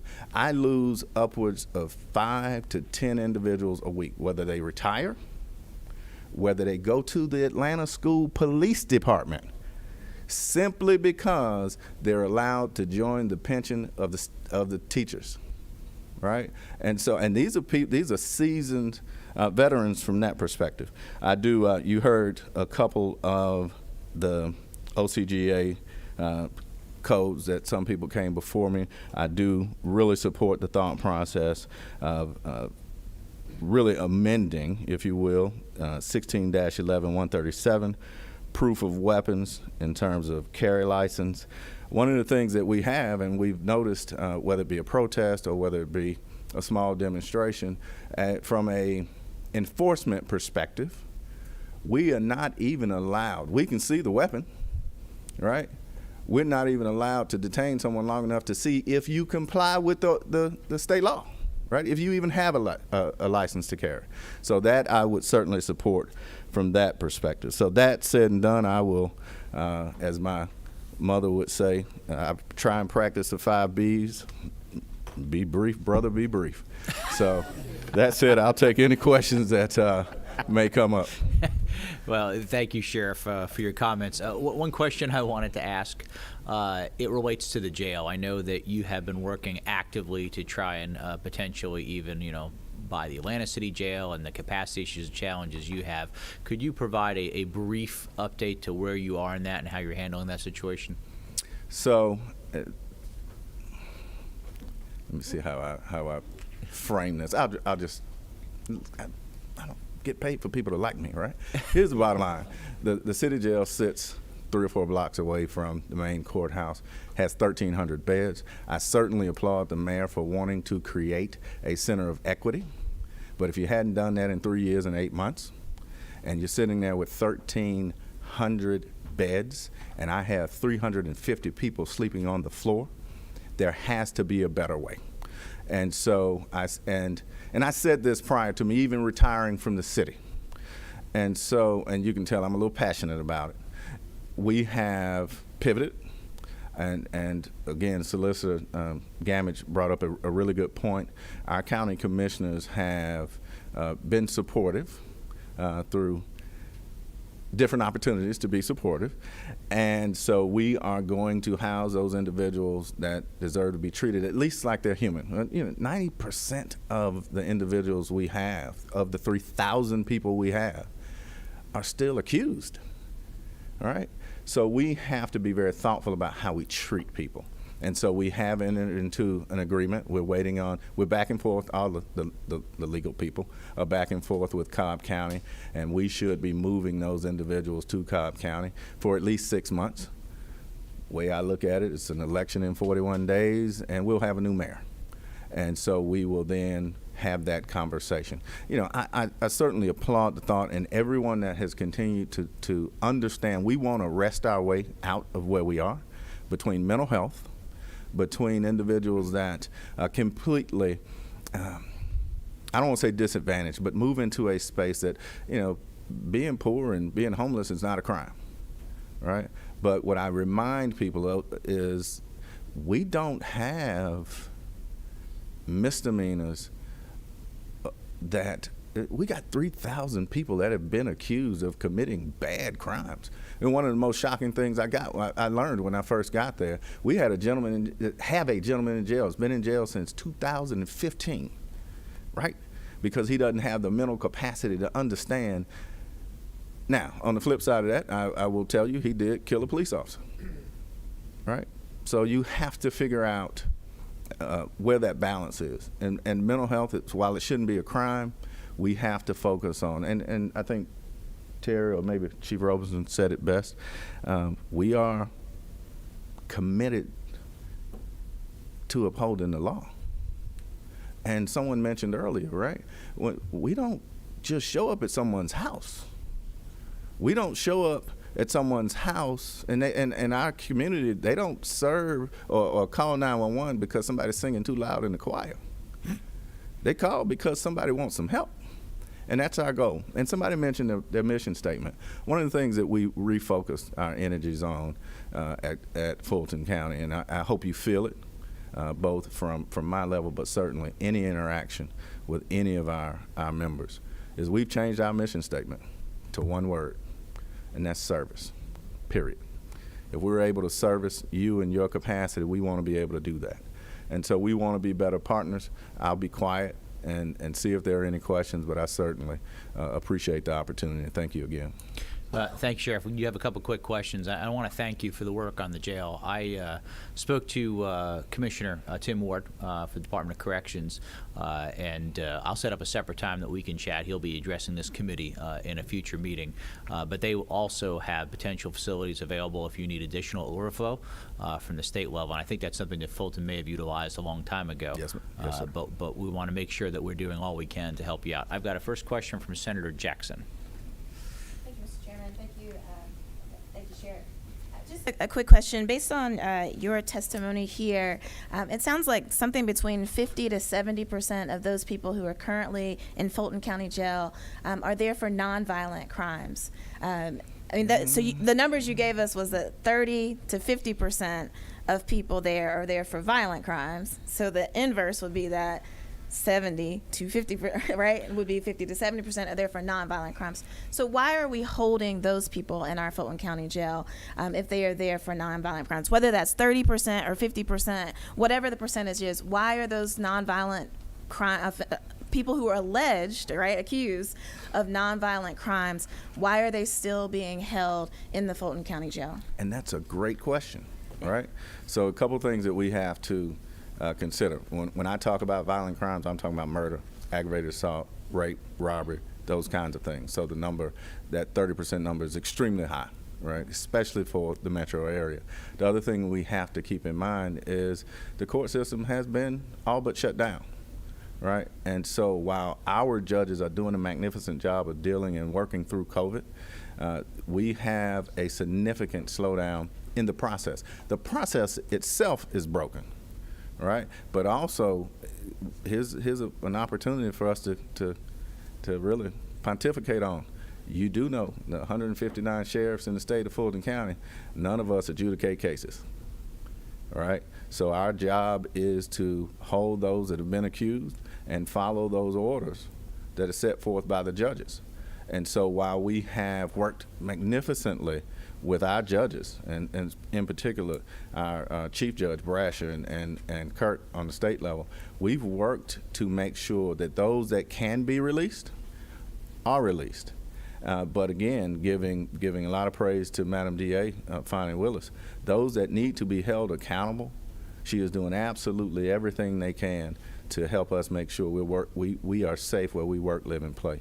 So this is not a matter of any sheriff, and I certainly won't speak for all sheriffs, but the ones I've talked to, really, we don't have the authority to just go release people, right? These people are accused of a crime, and and I'll tell you what I tell my team, right? We don't have the authority to judge people. Right, I tell my team, I love it. Georgia State, you can go over there, Georgia State, go to law school, put on a black robe. Hopefully you get appointed, and at that point you have the authority to judge people.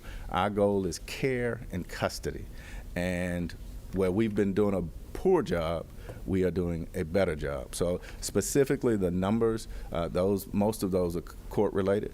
Where we have been able to lean in with our partners at court, solicitor damage, right, especially on a state level, and certainly even Madam DA.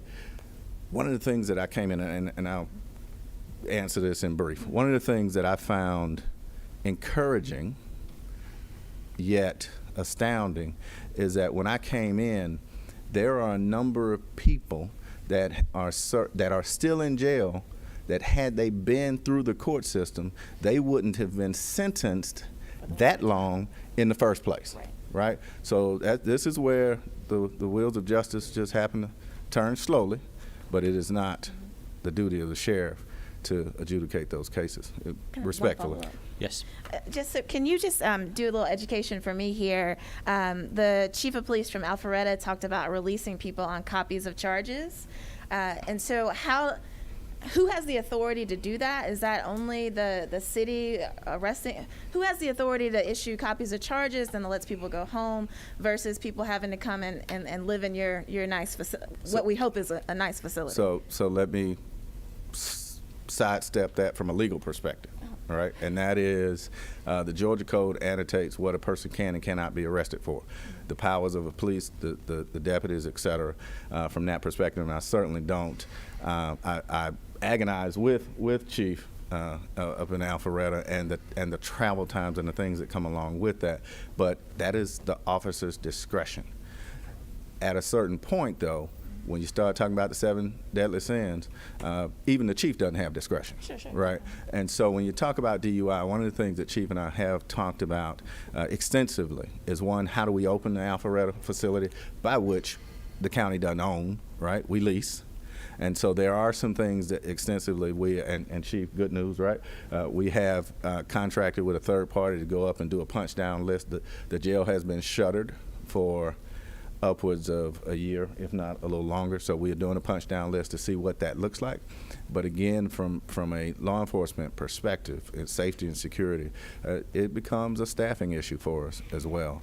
And so there are some opportunities, and I hadn't even revealed some of these to Chief, but if we can get the punch down list done, we could even create potentially a transport unit that simply says, as they do in many other counties, if you stay in this smaller facility up to 4 hours, you have an opportunity to make bond.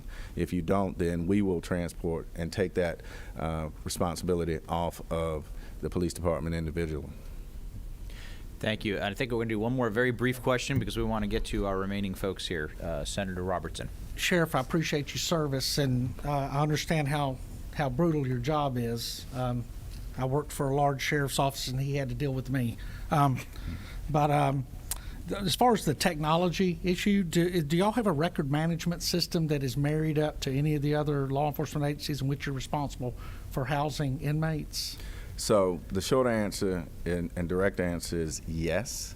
However, it is not leveraged to the point that neither the county prior to me getting there and the IT, and see, I know just enough about IT to break it, right? And I figure if I can break it, then everybody else can use it.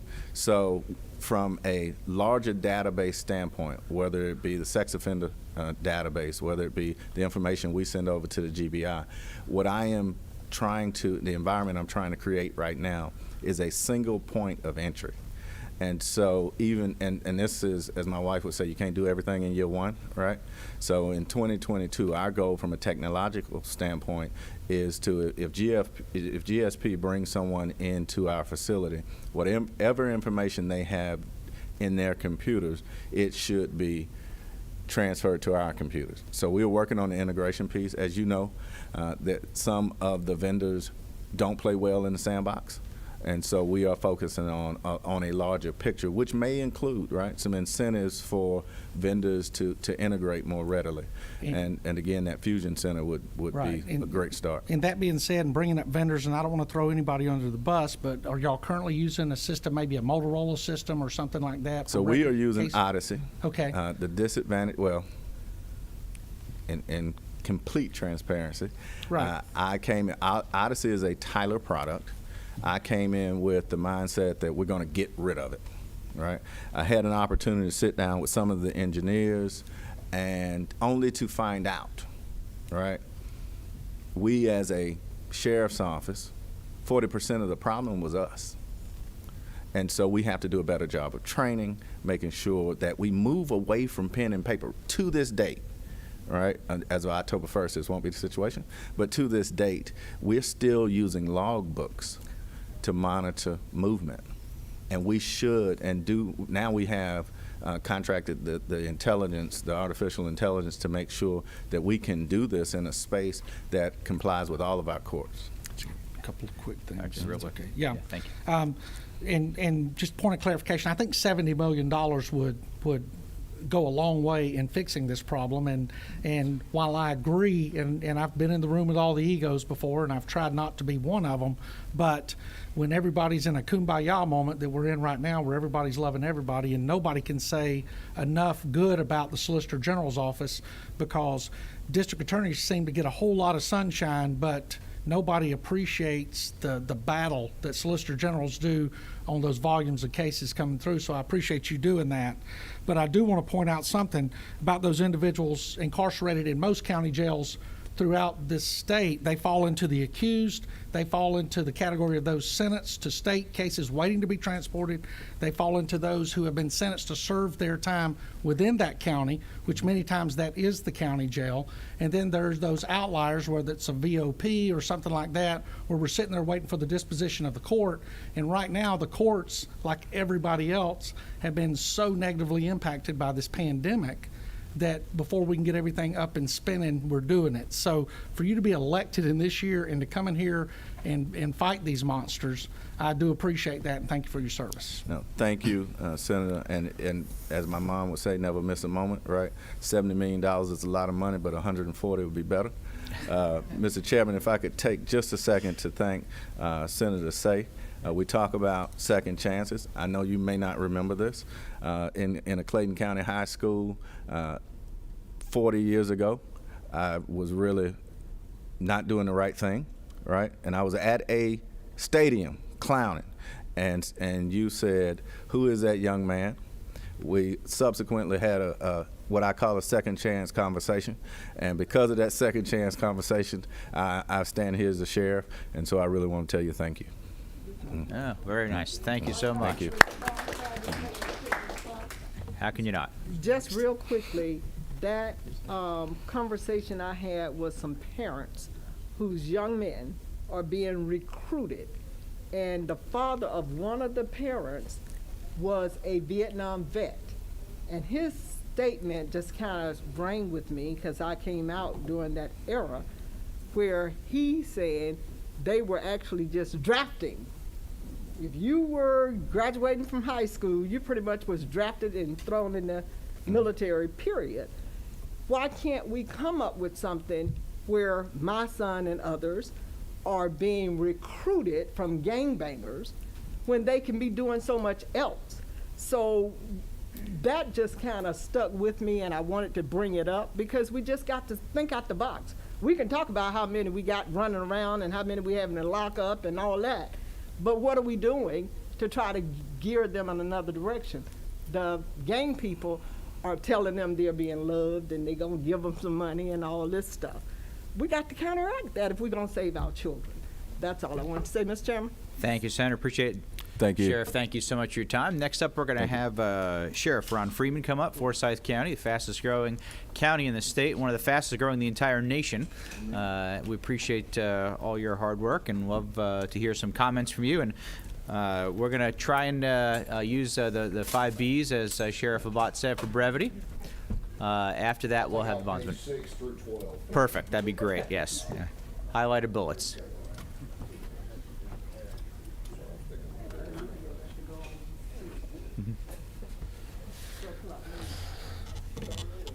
So thank you, Chairman Albers and members, senators. Thank you for having me here today and having the sheriffs be heard.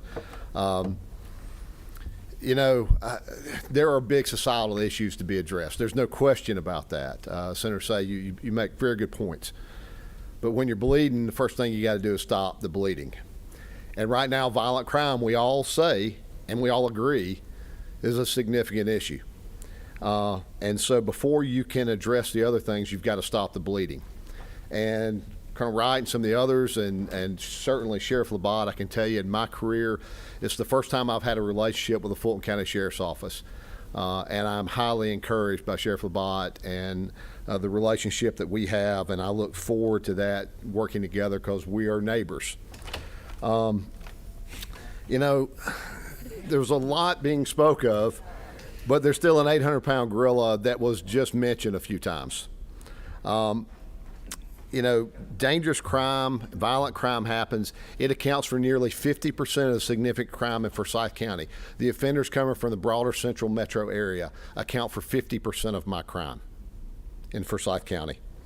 Now, you look to seek solutions to violent crimes. As I said, we've got to stop it. I'm going to give you a couple of examples of some of the problems. These are some recent offenders. I have with me Sergeant John Hamilton. He runs my crime suppression unit in Forsyth County. You know, 10 years ago, 15 years ago, I didn't need a crime suppression unit in Forsyth County. We have the lowest crime rates of any county in metro Atlanta, but I have a crime suppression unit. So 62-year-old convicted felon, 22 arrest cycles in Clayton, Cobb, DeKalb, Fulton, Newton, Rockdale, and Gwinnett. 18 charges, 12 guilty, 5 were dismissed or null-prossed. He's on bond for 13, currently wanted for 2 more. He's responsible for at least 25 commercial burglaries, and he has prior convictions for armed robbery, aggravated assault, and battery. Think he's a problem? 33-year-old, 32 arrest cycles, Cherokee, Cobb, Fulton, and Gwinnett. 35 prior charges, 27 guilty. Again, 8 dismissed or null-prossed. He's on bond for 10 charges, 11 probation and parole violations, with convictions for armed robbery, aggravated assault, and theft by taking. And he was in my county and got arrested. A 37-year-old, 15 arrest cycles, DeKalb, Fulton. 26 charges, 6 guilty, 19 dismissed and null-prossed. Now, I will tell you that sometimes cases are null-prossed or dismissed because they're not a good case. There's not enough evidence. A witness doesn't want to testify, all those kind of things. But I guarantee you 19 of those, that was not the case in 19 of those. I can tell you from 3 decades of experience standing here. A 28-year-old who just the other day in Forsyth County, yesterday, led my officers on a high-speed pursuit. He has 11 arrest cycles, and I include this one for a reason, in Alabama, and a couple in metro Atlanta. He was wanted on a robbery charge. He was trying to use a stolen credit card. We've charged him with 17 things, and he led us on a high-speed pursuit yesterday, and by the grace of God, just minorly injured somebody that he hit, okay? And then I'll give you just one more. A 20-year-old, convicted felon, 9 arrest cycles in DeKalb, Fulton, and Clayton. He's currently wanted for arrest. He has 8 charges, 4 guilty, 4 dismissed, and convictions for entering auto, fleeing, felony fleeing, theft by taking, and theft of an automobile. You want to know what the problem is? I think I just helped you identify it. And I hope you don't think I'm being disrespectful. I'm trying to share with you. We talk about repeat offenders. And so a lot of times I will say, the blame gets put at law enforcement, and we hear right now, and so even to folks that know me, I'm blunt spoken, and I am very law and order and very hardcore in protecting my community. And when I say hardcore, in protecting them from violent people who endanger my community without over-policing my community. But when we see this, remember, some law enforcement agency has arrested these people 15 and 30 and 20 and 15 times. Is it the police not doing their job? So where's the problem? You know, historically, I have a drug task force with the city of Johns Creek. I work very closely with Chief Russell, who's here from Alpharetta. And you know, when we work big cases, and this is going to sound sad, but I don't work in Fulton County, and I mean no disrespect, but I'm going to tell you what it is. And it's not just Fulton County, but it is an example. We work really hard to make the takedown and the arrest in Forsyth County. Why? Because my prosecutors and my judges hold people accountable. My judges do not catch and release. We don't OR bond. We don't signature bond. And we don't over-police people for minor offenses. We're talking about serious offenses here. That's a sad state. Now, we have a new district attorney in Fulton County, and I have very high hopes. Speaking with Sheriff Labatt, he has a very high opinion of the new DA in Fulton County, and so I'm very encouraged by that. But these are the problems that we face. And I'm just one county, but I border you. I border metro Atlanta. I'm 25-minute drive to metro Atlanta, 30-minute on the, well, it's Atlanta traffic. Let's call it an hour and a half. So, you know, I'm not a fan of mandatory minimums myself. But I will tell you with what I just exposed to you, and these are just a couple of arrests. I can give you data. When I say 50% of our crime, last time when I testified in front of the House Committee, I had the data in front of me. It's not anecdotal, it's factual. Okay, Sheriff Babb from Fayette County was with me. Almost 70% of his crime came from centralized metro area, and not just the city of Atlanta. Nobody's picking on the city. I'm not picking on the city of Atlanta. Okay, there's more areas. So, even though I don't like mandatory minimums, offenders have no fear of repercussions. My pursuits Does everybody agree that high-speed pursuits are dangerous? Of course they are. Have went up in the past 2 years 100%. Doubled. More than doubled. Colonel Wright talked about how many pursuits, and I'm sorry, it was over 300, I believe you said, sir, since their crime suppression units have been working with Atlanta. You know what offenders tell us? I didn't realize I was in Forsyth County. Because we have a little bit of a reputation, and that sounds like a dangerous thing to have, but I'm okay with not being a welcoming place for violent criminals, but being an open and welcome place for anybody who's a law-abiding good citizen. They tell us, when we ask them why they run, well, I did it before and they didn't chase me. Serious criminals don't fear the repercussions, whether it's in the court sentence, whether it's that no one will chase them if they run in a car, and that is a direct result of why we've seen our pursuits increase so drastically.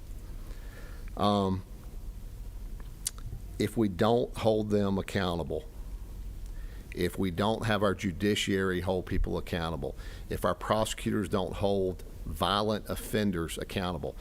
You heard Mr. Norris and Sheriff Labatt say, I can tell you we have roaming groups from the metro area who come to Forsyth County, and they come to Alpharetta, and they come to anywhere else, and they're doing the same here.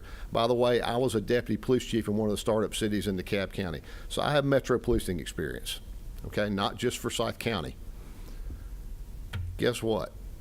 When we get these groups breaking into cars in the middle of the night at 3 o'clock in the morning, and a lot of them are 16 and 17 and 18 and 19 years old with 5 and 6 arrests or juvenile arrests, 90% of them now are armed. We don't have a gun problem. We have a criminal with a gun problem. We've got to hold them accountable whether they've shot someone or not, because if we let criminals with guns go by without repercussions, we act surprised that we've had another shooting in our metro area. We're empowering that. I'm on my soapbox, so I'm going to stay. 30% of my jail is violation of probation. 30% of my inmates are violating probation, whether it be misdemeanor or felony. I'm not a big fan of misdemeanor probation. The technologies exist today that we can track offenders, that we can give people who deserve a second chance. And Mr. Norris, I stole it from him, so he was well used. I'm all about giving people second chances. 30, what was the high one here? 32 is getting a little silly, I think, especially when many of them are violent felonies. The technology exists that we can put something on offenders that'll look like a wristwatch, that will track them, that will geofence them to stay away from, if it's a domestic violence case, will notify us in real time if they're close to an offender. If they're a sex offender, notify us if they're going into a park, will notify us if they're close to their victim. And we can hold them accountable for giving them the second chance, and maybe even in a minor case, a third chance. We can hold them accountable. We can reward that they've been doing everything they're supposed to do. But we throw people on probation, tell them they got to pay a bunch of money, and we check on them once a month, and we let them call into an 800 number. And we wonder why they're committing additional crimes. Those are things, ladies and gentlemen, senators, I respectfully say that you can throw some money at. You can look at some legislation. You can look at some things to help us take offenders who are going to get back out in our community and give them an opportunity not to reoffend. Anybody that knows me knows I'm hardcore about going after serious criminals. But one of the things I learned after being sheriff for a while is that once I've caught them, if they're not a violent, dangerous criminal, it's equally my job while they're in my jail to give them every opportunity when they get back out to not reoffend. And I spend a whole lot of time, money, and effort to do exactly that. There's many pieces of this puzzle, but we've got to get the center of it put together first. And that center is addressing violent crime and having minimums and judicial officers who will do their jobs. We have elected officials in this state who are saying, I don't believe in that law, I'm not going to enforce it. The oath I took didn't say if I liked it or not. The people of Forsyth County elected me to keep them safe, not decide what I like and don't like. They get a chance to hire or fire me every 4 years, just like they do you. You have a duty, I have a duty, we all have a duty, my fellow law enforcement executives here have a duty, and that's to keep our community safe. We have part of that duty is not to over-police our community, to have compassion in how we do, to have discretion in what we do, and no one's suggesting we should take all discretion away and throw every person in jail. You can't arrest your way out of it, but by gosh, I believe you can arrest your way out of the violent crime part until we can address the bigger societal issues. Thank you, Sheriff. That Yes, was sir. well said. I appreciate what you brought up, and part of our future meetings is to bring in folks from the courts and the judges, et cetera, because we know that they are a key part to solving this problem. Agreed. Are there questions for Sheriff Freeman? Thank you, sir. I appreciate Awesome. it. Thank you. I've asked Jeff Hamling to postpone his remarks until the next committee meeting because we're right at the lunch hour, and he doesn't want to be the person speaking, keeping you from meeting. A couple of quick comments, though, to end. First off, again want to thank everyone who is here in the audience today, but most especially our speakers and all those who are out there serving and protecting us every day. Again, the state of Georgia supports you, and we have your back. I want to thank Ms. Sally Farmer for helping to coordinate setting everything up for this meeting, and certainly for our committee members. You know, one of the things we did not talk about today is family. We have responsibility as parents, as children, as aunts, as uncles, as grandparents, etc., to begin in our family to make sure that they are behaving themselves.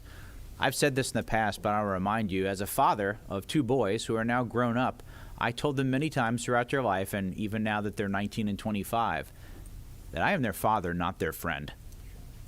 And I told them if they got into trouble, they better hope the police take them home, because it's going to be much worse than they come back home. And it's time that we as family, we as communities, houses of worship, started taking responsibility ourselves to our neighbors, the people who live next door, when you know there are problems happening, to intercede and make a meaningful difference in people's life. This problem is going to get solved in a lot of different ways by a lot of different help.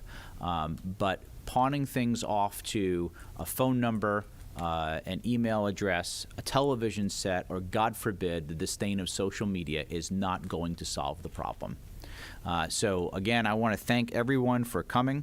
We've got plenty of work to do. Again, I'm going to ask for your written specific recommendations and comments.